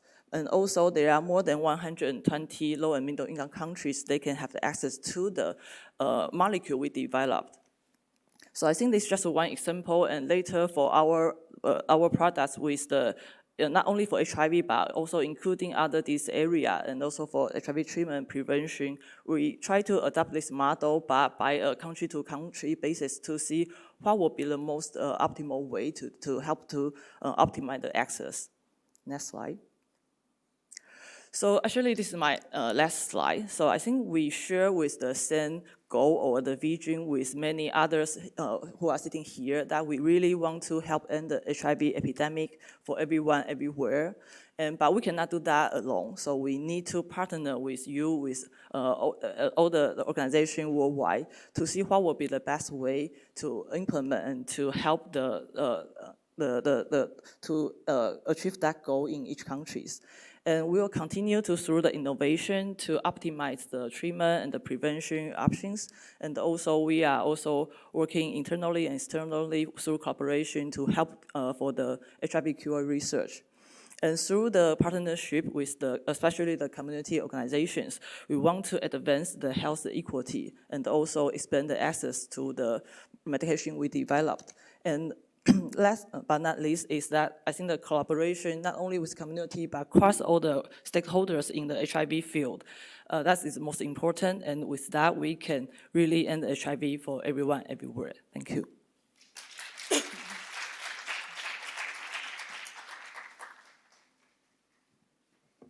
Thank you, Dr. Lee. Yeah, I'm glad we share the same vision with Gilead. Let me introduce our next speaker, Dr. Ta-Fen Huang. Dr. Huang is the Patient Affairs Manager in Asia at ViV Healthcare since 2021. She graduated from the Faculty of Medicine at Université Libre de Bruxelles in Belgium. After graduating, she worked as a medical reviewer for new drug applications and investigational drug application at Center for Drug Evaluation in Taiwan. She has several years of experience in medical affairs, regulatory affairs, and clinical operations in diverse therapeutic areas, working in numerous multinational pharmaceutical companies. She is passionate about challenging HIV stigma and bringing communities together to achieve better lives for people living with HIV. Dr. Huang, please.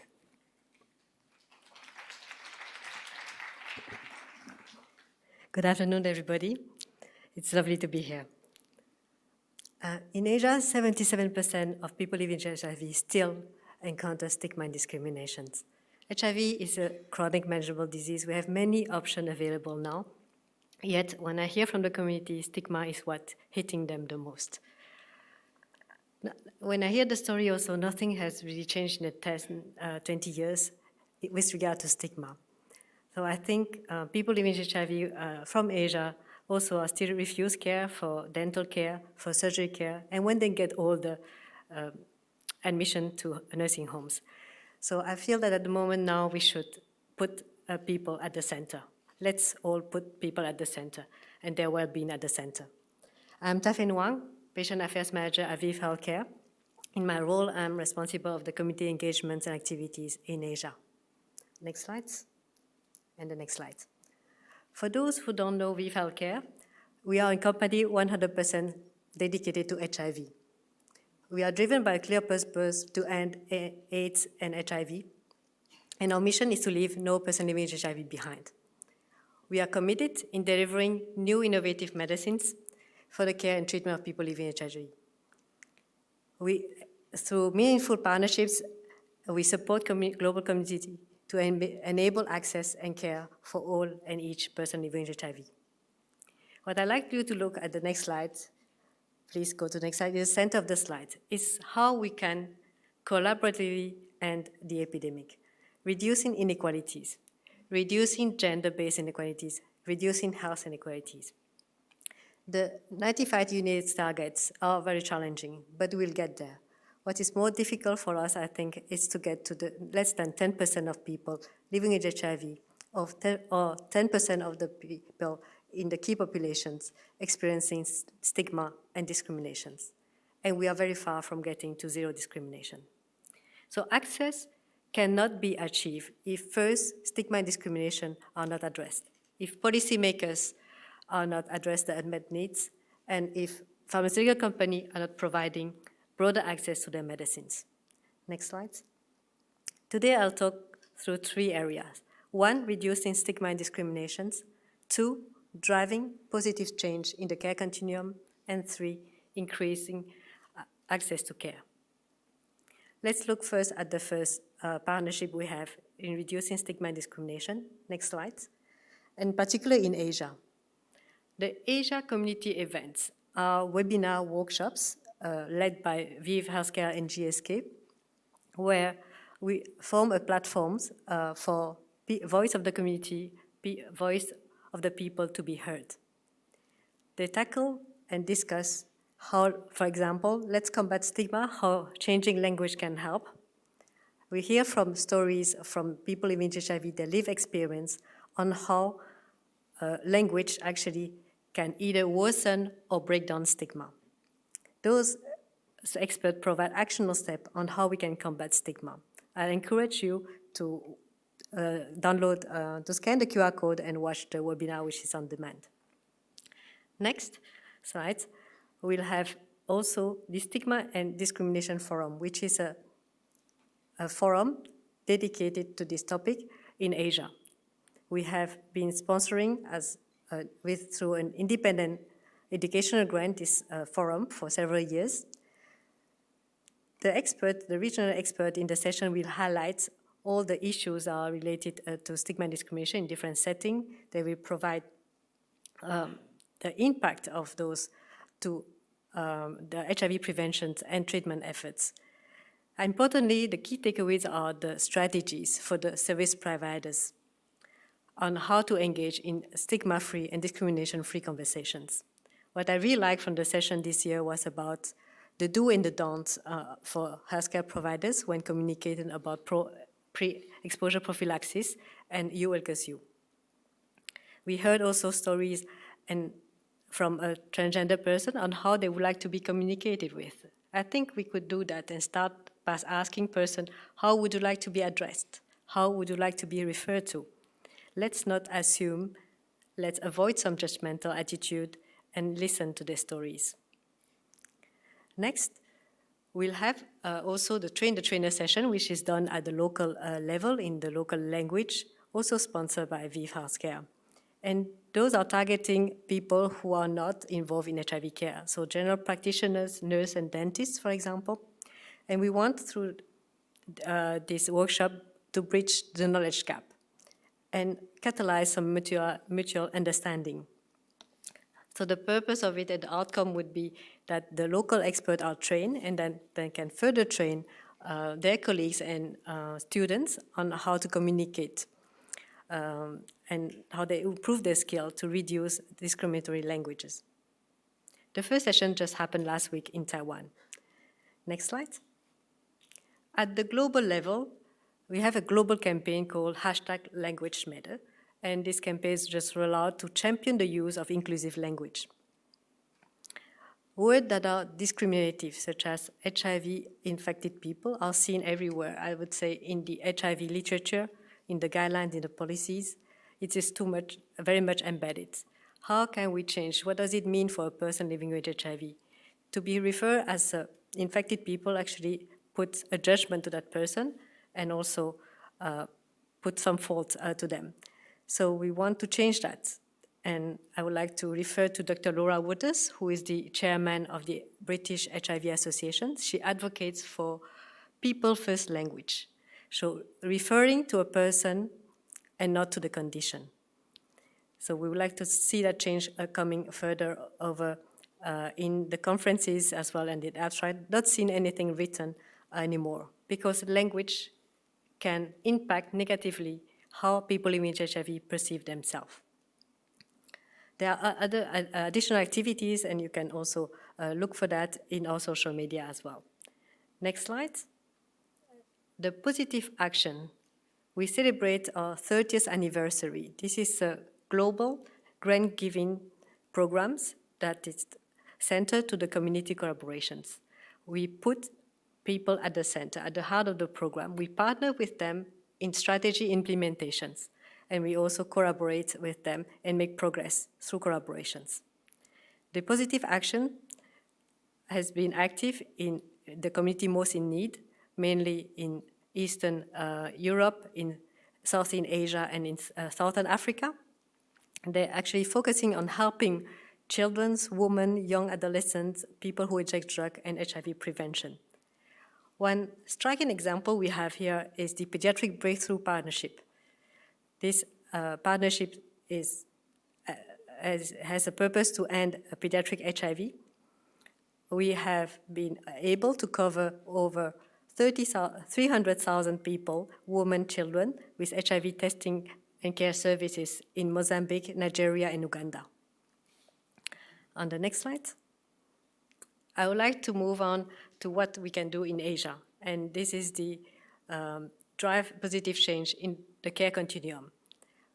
The HIV care continuum and beyond initiative, and how this will bring a new era for Asia. Next slide.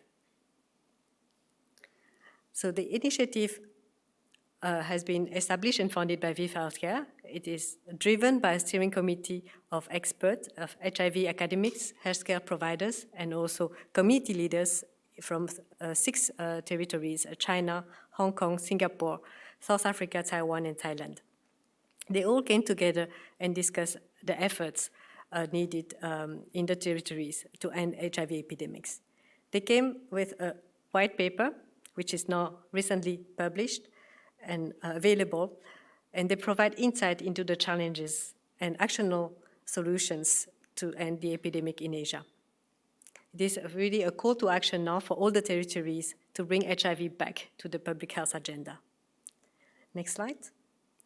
So 4 challenge areas have been identified, and all of them are very critical to end AIDS as a public health threat. There are stigma and discrimination, HIV prevention, HIV testing, diagnosis and treatment, and quality of life. You can scan the QR code and download the white paper. All the information are there. On the next slide, there are 14 recommendations in this white paper that tackle all the full spectrum of the issues and challenges. Today, I will not go through all of them. I would like just to highlight 2 examples, 2 case studies that are shared in this white paper. One is from Taiwan, which is illustrating the cross-cutting recommendations about improving awareness of U equals U, undetectable equal untransmissible. 2 NGOs in Taiwan have partnered together to produce a film that features 3 people living with HIV, and they advocate for their peers to achieve virus suppressions. So not only by advocating U equals U do we challenge HIV stigma and discriminations, we also have more people starting treatments, retaining in care, and adhering to the treatment, and of course, remaining virologically suppressed. Next. There are examples as well for stigma and discriminations. Next. On HIV prevention. Next. on HIV testing and diagnosis, and we have there as well a very good example from Singapore with the web series People Like Us. Next. And on quality of life, I would like to highlight the second case study from China, Guangzhou, where they actually use digital intervention, a WeChat intervention applications that offer cognitive behavioral stress management course, few texts they can read for their time, as well as some weekly reminders of exercise. This study in Guangzhou with 300 people in an outpatient clinic has been able to show that this intervention do reduce the depressive symptoms in person living with HIV and with depression. So this could be a feasible options for depression in resource-limiting country. Next slide. Lastly, I would like to speak about the increased access to care and our efforts we have been in that setting. Next slide. We have access to medicine policy, and through this policy, ViV Healthcare is committed to making our medicines available to people regardless of where they are living. We're also playing a full part in addressing the healthcare challenges in the developing world by taking a responsible and sustainable approach. There are 4 core elements in this policy. One is to invest in research and development and in product registration strategies. 2 is to develop a novel model, business model which include patent and licensing partnerships. We also form flexible pricing and also local manufacturing partnerships around the world.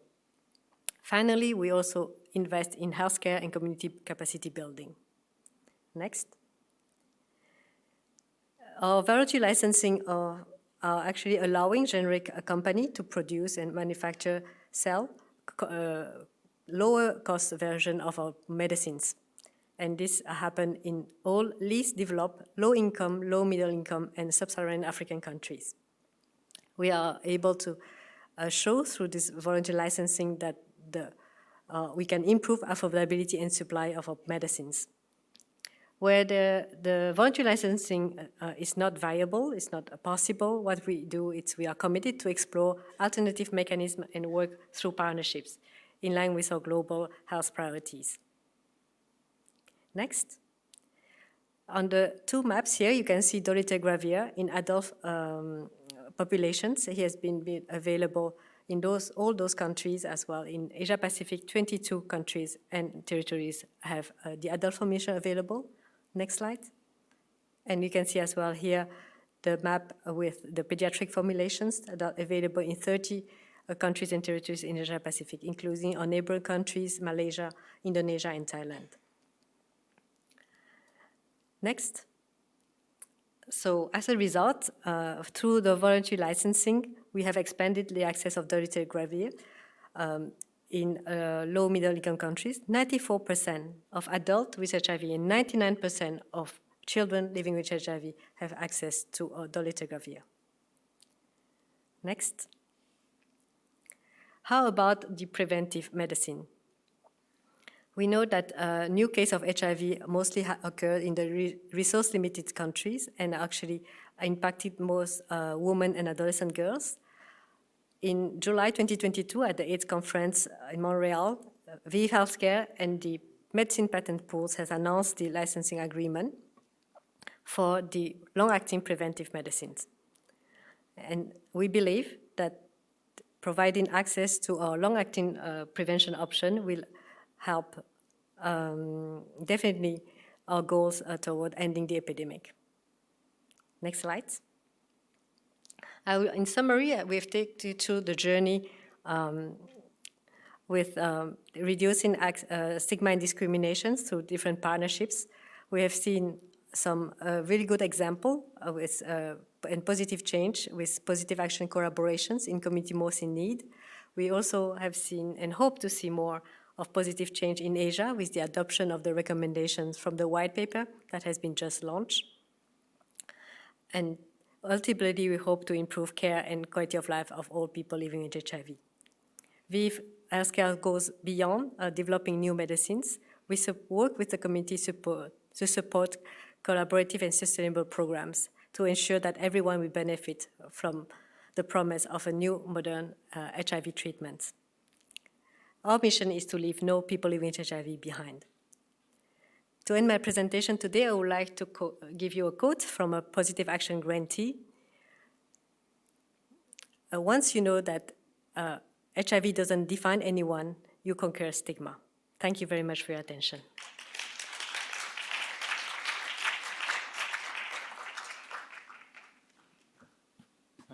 Thank you, Dr. Huang. I also like the vision, leave no person living with HIV behind, and I think we'll discuss more about those licensing available in many different countries except us. So I'd like to introduce our third speaker, Dr. Ho Lai Ping. Dr. Ho is a senior principal medical social worker at the National Center for Infectious Diseases. She has a PhD in social work from the National University of Singapore. She has been a social worker for the past 30 years and has worked with people living with HIV since 1995. Her clinical and research interests include infectious diseases and grief and bereavement. Dr. Ho, please.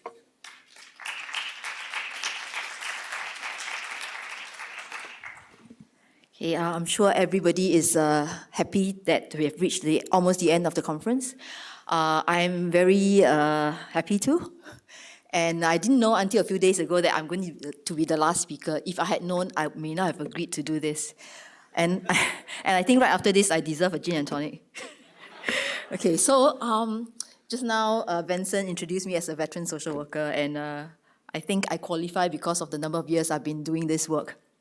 And with the number of years that I've been in the field, I've seen many, many things. I've seen the times when people were dying because there was no medications, and then there were medications, but the medications were not accessible because they were too expensive.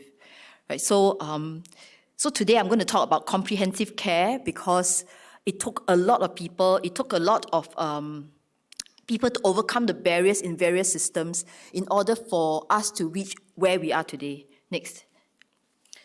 So the outline is going to be on, sorry, I'm not used to this. I have to wear glasses because, the screen is there. Okay, so, yeah, what is the comprehensive care about? So I'm going to use Bronfenbrenner's ecological systems model because there are so many systems that impacts a person. Okay, and taking medication, treatment is not just about taking medication or about the healthcare. It involves many systems, and which is why we have many partners and many people here today. I work with many of you here in order to overcome those barriers in the systems. I'm going to use a case illustration to talk about how we have worked together to overcome the barriers, and also to talk about to address whether treatment is actually equal to normalization. Next. Okay, this slide has many, many things, right? It has got many, many circles, and there's a person in the middle of this. So a person is influenced by many systems, and each circle represents a system. Next. Okay, so the microsystem is actually the parts which are closer to the person, right? So it could be the family, it could be the religious institutions, school, workplace, okay? And then next, we have the macro system, which is the social economic environment, okay? And also in terms of HIV, it's about the attitudes towards HIV. And we have HIV-related stigma and discrimination, words that we have heard often today, and words which I'm really, really sick and tired of saying, year after year when we have the AIDS conference. This is the 13th AIDS conference. I've spoken at many conferences, okay, and this, I don't know how many times, and every time I speak about this, and up to today, we are still talking about this. Right? It's also talking about the prevailing attitudes towards people in the LGBT community. Next. Then we have the exosystem, which are the formal and informal social structures. It could be things like the social service organizations, perhaps organizations indirectly that affects an individual. Okay, next. And then at the outer circle, which is not in this diagram, is the chronosystem, because we are bounded by environmental changes over time. If you look at the past 30 years, many, many things have changed. right? And people who were diagnosed in the 1990s, the experiences are really different from people who have the experiences of people who were diagnosed in the 2020s. Okay, because of the many, many changes within this time. Next. Okay, I'm going to use a case illustration of a family. Okay, we encountered this family in the 1990s, right? We're going to call them the Chan family. Okay, so, and we are going to journey with them. Okay, so at the time of Jane actually was the first person to be diagnosed with HIV. She was symptomatic, and she went to KK Hospital, and after some time, she was diagnosed with HIV. And then, of course, the whole family were tested, and all of them were found to be HIV positive. Next. So, as children, Jane and John actually got to get the medications very quickly. They were treated, and they were treated for free, funded by the system. Next. But the parents are not so fortunate because, treatment was not really very much available at that time anyway. So, but it was also very, very expensive, and they were not funded because they're adults, right? Children are supposedly innocent, so they were funded, but the adults were not. And to add, to make things even more complicated, Mrs. Chan is actually a foreigner. He's actually a foreigner, and her medical bills cannot be subsidized. So actually, what happened was, you see, their children, they are only like 3 and 1. So they need their parents around. So in the microsystem, you cannot have 2 children without family. So if actually Mr. and Mrs. Chan were getting more and more sick. So if they were to pass away, these 2 children will be without parents to take care of them. So at that time, what happened was I was quite close to this drug rep. Okay, at the time when we could still really speak to drug reps. Nowadays, we don't talk to them so much.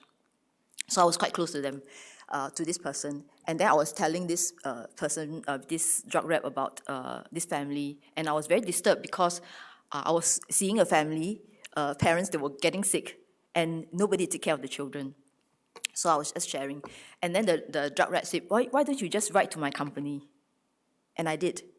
I wrote a letter to the company to ask for free medications. And then, of course, surprisingly, they said, okay, they'll fund. And actually, they ended up funding the treatment for more than 10 years. And then, of course, and for her only. So for then, Mr. Chan is different. Mr. Chan is, he couldn't get any funding also, but he could use his MediSave.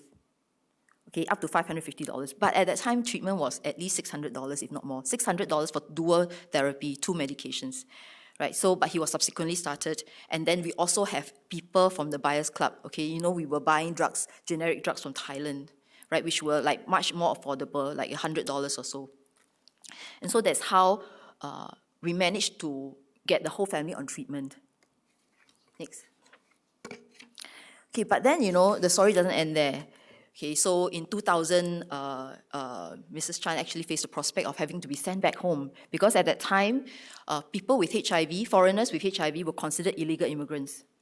So because they're illegal immigrants, they were slowly, at one point, I don't know why, suddenly, maybe the government realized that there's a group of people with HIV in Singapore and they are foreigners. So they started sending them back one by one. And a lot of those who were impacted, some of those who were impacted were actually people with families in Singapore who have children, who have spouses. And then we wrote many appeal letters. So I wrote appeal letter after appeal letter, but all of them was sent back subsequently. So at the point, I don't know what to do, so I approached AFA. So Prof. Rai Chan should know, I don't know whether you remember this, but I told you that there was a group of people, and what do I do? Because I didn't know what to do. And I've appealed. I've done all I could to appeal for these people to remain in Singapore. So I asked him, and he said, okay, they will take this up. And I remember the first thing was they decided to write to the president. But I don't know whether the president replied, but I think he didn't. I think he probably ignored our letter. So then after that, I said what to do. People are still being sent back. And he said, go to the press. And we at Tan Tock Seng Hospital, we were told never to approach the press, right? And I was very young at that time, So what do? So, of course, AFA fronted this, right? So I remember working with someone from AFA, Roger Winder. So I was trembling actually, and I told my boss, I'm going to do this thing. So she told me, I don't know anything. Okay, I remember the meeting was at CDC, the OCDC, and Mrs. Chan was one of the interviewees. So we brought in people that we feel we could gain some support and sympathy. And so they interviewed these people, and then the newspaper report came out, about the 9 foreign women who were sent back to their own countries, right? Next. And after this newspaper report came out, right, I think almost the next day, they called for a press conference. I'm not sure whether it was the next day, but it was very, very quickly. They called for a press conference, and they changed it. Yeah. So, and I've never said this actually publicly. I've never said that I was actually in this scheme of things, because it was so scary for me. But now I don't care, I'm like, a veteran, right? So it doesn't matter. So, next. So actually, here, okay. So actually, after this, there were further changes to the immigration policy. So people with foreigners with HIV may be allowed to remain in Singapore if they have family ties. And then further in 2015, right, there was a committee, I think the HIV policy committee, there was a committee to look into amending certain policies and laws. And after this, they actually amended it further for foreigners who are HIV positive to enter Singapore. So they are no longer banned from entering Singapore. And then now they actually can have a special pass, this LTVP plus. So even though people with HIV foreigners with HIV cannot get work permits or employment passes, but they can get this LTVP plus, which means they can actually work without applying for work permit. Okay, but this is immigration, right? So Mrs. Chan managed to remain in Singapore, and she's still in Singapore today. Next. But what is on our mind, right, really is about treatment access. Because it's very cumbersome. Children in KK taking medications and funded by them, and then one parent is funded by a drug company, and then another parent has to fork out money or buy generic drugs. So, and I've removed the name from this quote, okay, and he shall be one of the few Voldemorts that I'm going to talk about. So, he who must not be named. So, actually he said this, okay, and it was in the newspaper report, but I cannot remember when. He said that antiretroviral medication doesn't stop the numbers from growing. In fact, if you look at it the other way round, it's the opposite. If we give you antiretroviral medication, you are well, you have more sex, you spread more. Yeah, and that was quite early. I think it was in the 2000s, sometime then. Okay, next. And we appealed to ask for funding. And I remember One World AIDS Day in 2008. We decided, we cannot keep appealing, right? So we decided, in CDC, together with a few doctors, we decided to really go out to the press to tell them about the predicament of our patients. So, and I actually sent a text to the reporter who wrote this morning to tell him, I'm going to talk about this. And so we decided to advocate for treatment access, and we worked together with Straits Times to come up with a story. Actually, it was many pages. I think it was at least like 4 or 5 pages, huge. And the day before the news report was going to be released, I remember Dr. Lee Cheng Chuan. He called me in the middle of the night. I was going to sleep, I was at peace. Okay, I was going to sleep, and he called and said, "Can we retract the newspaper report?" He said, "The minister is going to get very angry when he sees this." I said, "There's nothing, to be done. I'm sure they're going to be reprinting it." So, and I told him that, it's fine. So the next day, we were going to meet this minister because there was an exhibition.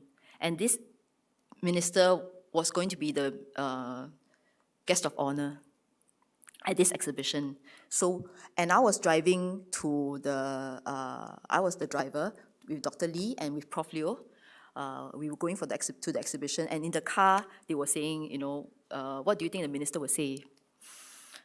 And I remember saying, I was very calm, and I was driving, of course, I have to be very calm. So, and I said, it doesn't matter, I don't think they'll sack us. the most they will do is scold, and scolding, doesn't kill anyone. And and Prof. Leo was to accompany this minister, another Voldemort, but I'm sure you can guess if you look at the time frame. She accompanied him through the exhibition. And the reporter came running to me and said, she's getting scolding. Okay, I've got permission to share this, okay? So Dr. Lee and Prof. Liu agreed to let me share. So she was getting scolded. So we were thinking what to do. And throughout the whole journey, until the end.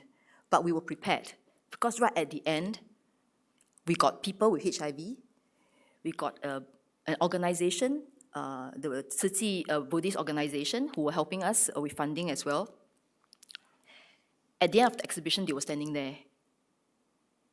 And they themselves told the story of their own story and the story how they help people with HIV. And at that moment, he changed totally. And I remember our CEO was there as well, and he said, he told our CEO, please help them to do this. And I think, for Prof. Leo, for Dr. Lee, it took a lot of courage, to do this and to be scolded. And I mean, we look back and I was thinking, it really, the people with HIV and the organization, Tzu Chi, was the one who saved us. And I don't know what changed, but something changed. But we were prepared because we know that he's Buddhist. So, possibly, we got another community partner. So many people, made this possible. It's not just about healthcare workers. It's also about community, also about people with HIV. Okay, next. So that was, I think, November 29th, the previous report. This was December 6th. And then, very quickly, subsidized drugs for HIV patients were given. But, it was not really exactly true because it was not subsidized. We asked for the drugs to be under standard drug list because they were non-formulary drugs and they were very expensive. So under subsidized drug category, it's at least 50% subsidy. Okay, so this was not exactly accurate. Next.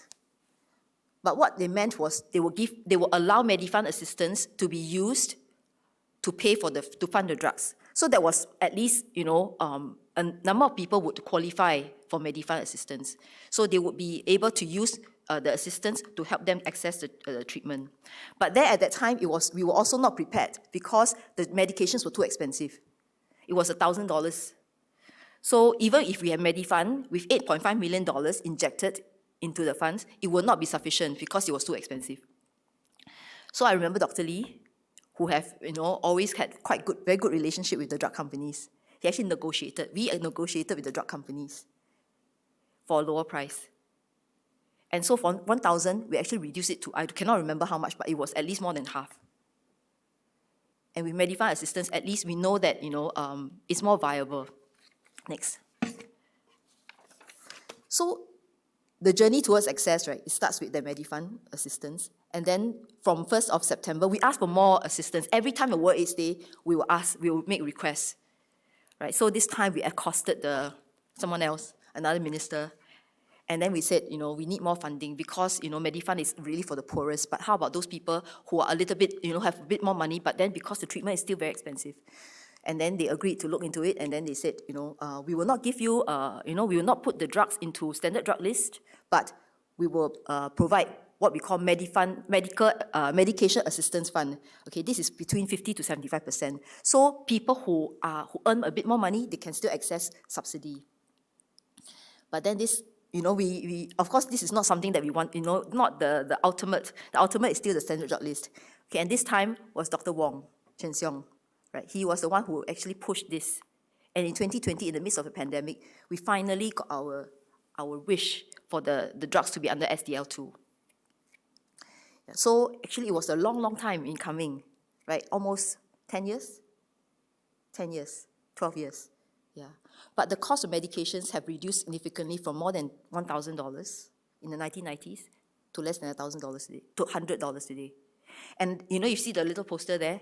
Dr. Arlene Chua actually gave it to me, and I had this on my wall. for many, many, many years. Even up till now, it's still, it's still there, because I want to remind myself that that treatment and medication shouldn't be a luxury. It should always be accessible. And of course now, we have reached a point that it is much, much more accessible. And we hope that, but this is just part of the story, right? Just now we're talking a lot about, stigma and discrimination. But let's go back to the story of the Chan family. Next. Right. The children have all grown up. And they are still around today. So Mr. and Mrs. Chan are in their 50s. And Mrs. Chan is able to work because she has LTVP+, so financially they are better off. And then Jane is in her 20s. She is now working, and she's also studying part-time. And then John is also working. So, this is how we supported a family through how many years? Almost more than 20 years. And how they are around today because of the partnerships that we have. One of my colleagues actually asked me, why do we need to be friends or, to be partners with drug companies? And this is the reason why. And we try to make friends with everybody, because everybody in the system can help us. So, and I'm sure I've made a few enemies, but that's okay. Yeah, so next. Okay, this is my last slide. Okay, I only have 1 minute. So does treatment equal to normalization? I would say that people living with HIV in Singapore who need treatment can now access treatment. And with better health, people with HIV can have a semblance of normalcy. I say semblance of normalcy because they can work. And they can work because they do not disclose their diagnosis. And because they are well, they can conceal that they have HIV. But, you see, the words are there. The stigma and discrimination, is always there because they still experience stigma and discrimination. They can be terminated from their jobs or not be hired because of their HIV diagnosis. And employment stigma and discrimination is something that we have experienced even till today. So even very recently, in the last few months, I introduced a few patients to a company. This company, I've spoken during World AIDS Day at this company for many, many years, more than 10 years, telling them about HIV and about discrimination and everything else. But thinking that they were my partner, and I was very confident that they will be hired. But once they disclosed that they are HIV positive, after they were offered employment, they were told that they did not disclose their diagnosis, and that's why they are not hired. And this really, really dented my confidence in the workplaces, in the partners that I have. Yeah, and I felt like, it's really painful. And that's why, it's never-ending work. Even after we have treatment access, we still have so many issues, so many things we need to work on. And stigma and discrimination is the most difficult things we have to overcome. And I really don't know. Just now we were talking about this. I was shaking my head, all the time. You need to do this, you need to do that. And I cannot find an answer. The only answer is that we need to work together in the system. All of us. And, we cannot. And HIV, sex work, or even sex itself cannot be the Voldemorts. We have to continue speaking about this, and it cannot remain in this room. If it remains in this room, all the AIDS conferences that we have over the years, we will have failed. It has to go out there. Just now, Terry was saying that it has to be spoken about in the family, as we've spoken about, in schools. But schools are also very difficult to access, Once you talk about sex, there's no sex. Nobody has sex, in schools. So, it's hard. Yeah, but there are so many, many barriers, but in each one of us belong to a certain part of the system. Some of us work in schools, some of us are volunteers, some of us are doctors, some of us are nurses. Wherever we are, I'm sure we can play a part in this. And we have to go out of this room, these cannot be the Voldemorts. And all of us have been speaking about, community support, we've been talking about partnerships, we've been talking about all these things, And I think it is time that we continue, we need to act, We cannot just go out of this conference and say that, we have another AIDS conference. I don't want to talk about stigma and discrimination at the 14th AIDS conference, or else I will not speak. Thank you.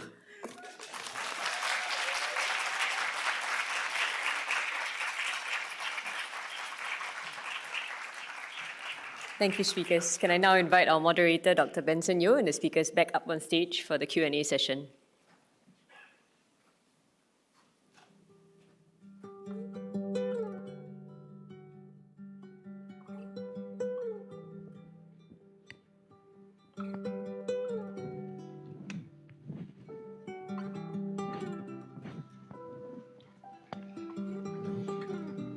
Hello. Oh, yeah. Okay, so firstly, thanks, Dr. Ho. It has been really a different time from the time that quote you mentioned happened from then until now. So firstly, I want to say that we didn't intentionally want to trick Dr. Ho to talk. It was a change in schedule, but I'm up for gin and tonic after faculty dinner if you are.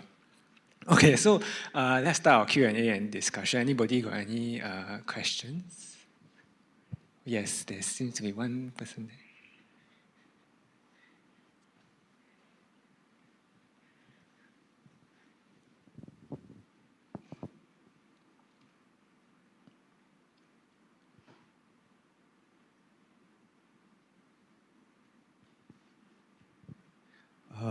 Hi, good afternoon. My name is Madi.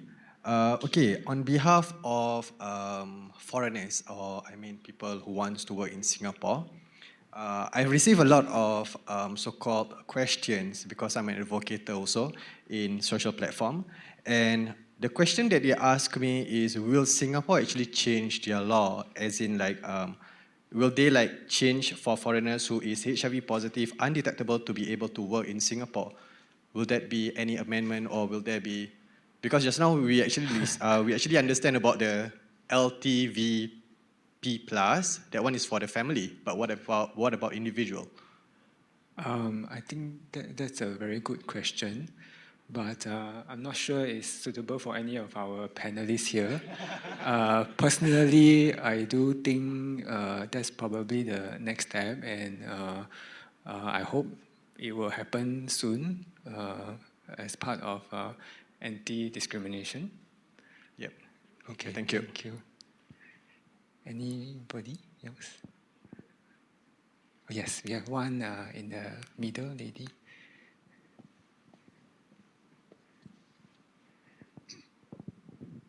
Hello. Hi. Sorry. I would like to ask Dr. Ho, if the patient asks me, does he need to tell the company for his HIV positive when the person apply job? Okay, that's Thank very you. tricky because every employment form, right, you will have something that you need to declare a pre-existing medical condition. So if you say no, fine, they will employ you. But once they find out, they will say you have not been honest, and then they will sack you. So if you want to run that risk, fine. I'm not sure. Nobody, I think, have been sued for making a false declaration, but I'm not sure whether. I cannot say for sure whether that would happen. But it's actually a false declaration. And I would say that the HR is a HR policy which has to change. Which has to change because why should the employer know about the pre-existing medical conditions? Yeah, so I feel like it's not a good HR practice, and it's something that we should change. I agree. I think that would be a poor HR practice. Personally, I think even if I'm not wrong, in the public sector, it's no longer asked whether you have HIV or not. It's not one of the boxes to tick. But I'm not sure if there are private sectors, any companies still practice that, but they will quite be poor HR practice as far as I know. And I think we do, at least AFA do have workshops together with NTUC, etc., to talk about such practices. Okay, maybe I should have one of my own. So I'd like to ask Dr. Lee and Dr. Huang. So both Gilead and ViV Healthcare has a lot of good licensing programs like tiered licensing and generic licensing, and for ViV Healthcare, voluntary licensing in low and middle income countries. And like what Dr. Huang said, is in all neighboring countries, Malaysia, Indonesia, Thailand. Any possibility that this may be extended to Singapore? Because maybe I'll give some background. So as you know, I work in the DSC clinic about, so we do HIV prevention and we prescribe PrEP, which has increased more than 20-fold from the past 5 years in our prescription. More than 90% of our patients or our clients take our prescription and source for their own medications. It is not the only barrier to PrEP. There are many barriers that we are working on, including streamlining testing, but it is a barrier in terms of cost. So bringing that down would definitely help PrEP access. So that's why I asked this question. Thank you for the question, Dr. Benson. I do think that the definition itself of the low middle income countries have standard definition from the Global Fund. So this is something that maybe Singapore may not fit into that definition, but there are, I'm sure, if there's specific person needs, ways to discuss with the drug companies, with us on how to get access to that specific person. And then in terms of broader access on preventive medicine, it's a bit too early to answer that question. Yeah, so thanks for the question. I think based on my understanding is like that's based on the income, like they have some like criteria or so on. But I also understand that even in a high income country doesn't mean they have the high quality of the medical systems. But if that current status that those criteria is based on the GDP. So I think maybe in Singapore, I think also that can happen in other Asian countries. But we can together to think about what could be the other more innovative way to support that. But not only just through I think the licensing and those just one of the mechanisms. But maybe we can need to work out to find another way to do that. Yeah, so I do agree with that point. High-income country doesn't mean everybody is high income, so many people still can't afford that. And I didn't expect a positive response, but I thought you plant the seed for discussion.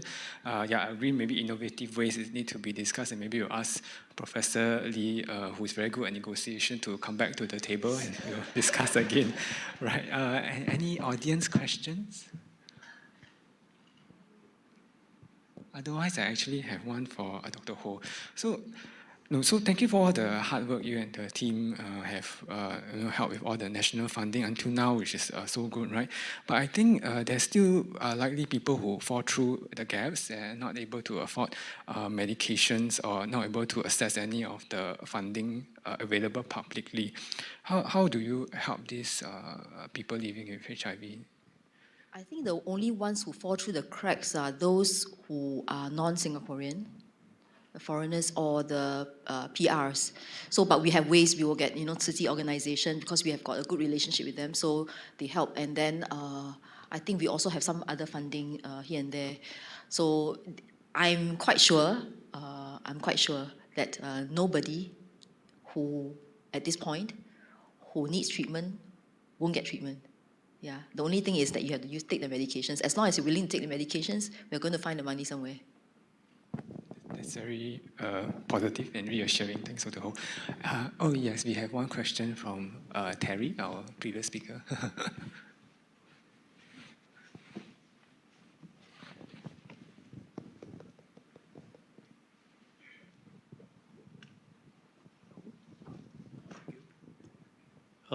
Not so much of a question as sharing.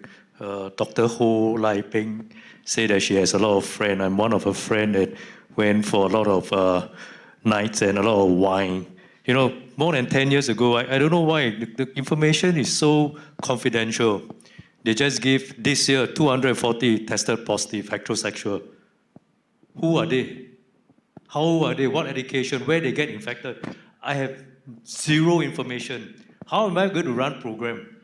How am I going to run effective program, plan effective program? So the only way, invite Dr. Ho, we went for a lot of wine. After a lot of wine, she will share a lot of things with me. The end of the day, she tell me confidential. I say, okay, good. So you tell me, all these youngster, entertainment establishment, drug, didn't use all her so-called patient. All the uncle, Batam lah, Pitam lah, Hap Chai lah.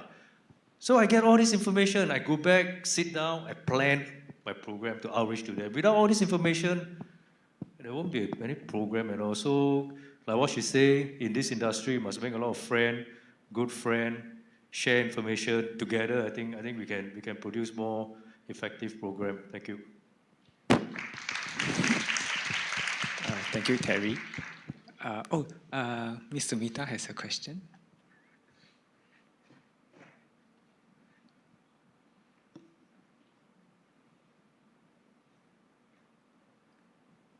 So, Tafen, this is a question I keep asking you, and I thought I'll again use this forum to ask you the same question. It kind of aligns with what Benson said. So I think you explained that why Singapore cannot get subsidized medication. Now, you had some very interesting case studies in your white paper from the community. One of them was from Action for AIDS. But we cannot get access to any VEEF funds because you do not fund community programs either in high-income countries. So do you want to explain the rationale? Because communities struggle everywhere, whether it's high income or low income. Thank you for the question, Sumita. I do, for the moment, the Positive Actions runs in a funding cycle, which is more on request for proposal at the moment. And they also have criteria on countries where the request for proposal works, and on global priorities. So we had some on HIV prevention, on pediatrics, and somehow Singapore doesn't fit those criteria at the moment. Right, but we welcome and want to learn more about your needs and how we can support the community. Thank you. Thanks, Dr. Huang. Any more last question? One last question if anybody has. Okay, then that leaves me to thank Dr. Lee, Dr. Huang, Dr. Ho for agreeing to speak again. So we'll end with this session, and then there will be some closing remarks by my co-chair, Dr. Wong and Ms. Sumita. Okay.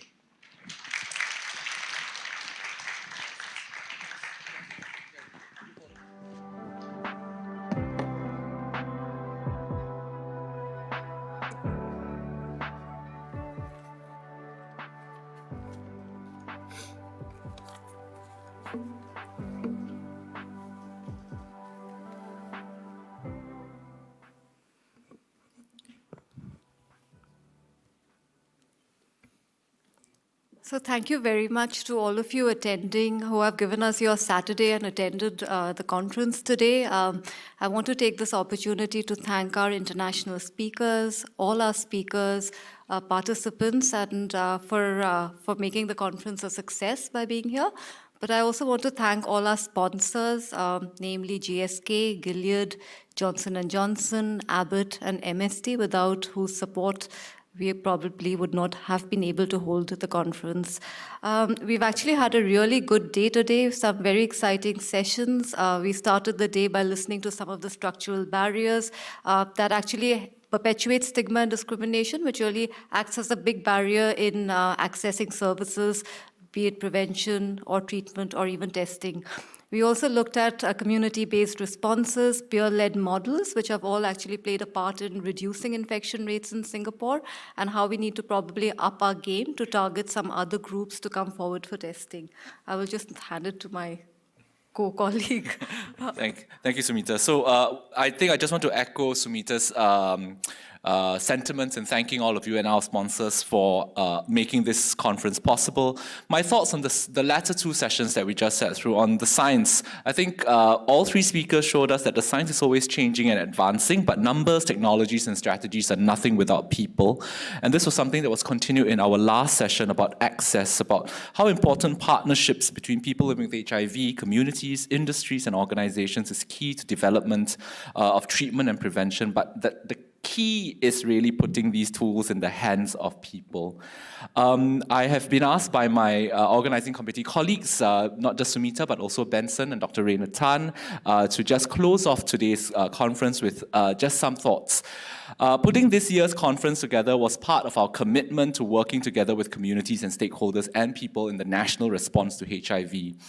There can be no end to HIV without all of us who work in this space, and we in the organizing committee felt very strongly when we were planning this conference that all of us who do this work should have a place at the table in the speaker lineup this year. And we are very proud, if you scroll through our speakers on the website or on your app, that this year's speaker lineup has been more sort of inclusive and diverse more than ever. It is only through a diversity in voices and expertise that we are able to come up with ideas, solutions, action, and results. Thank you, everyone. We hope to be able to extend an invitation to you for the next Singapore AIDS conference, which should take place 2 years later, and of course that you'll join us then. Please feel free to mingle, refresh yourselves. There are some snacks and drinks outside still, but until then, thank you very much, and I call the 13th Singapore AIDS Conference to a close.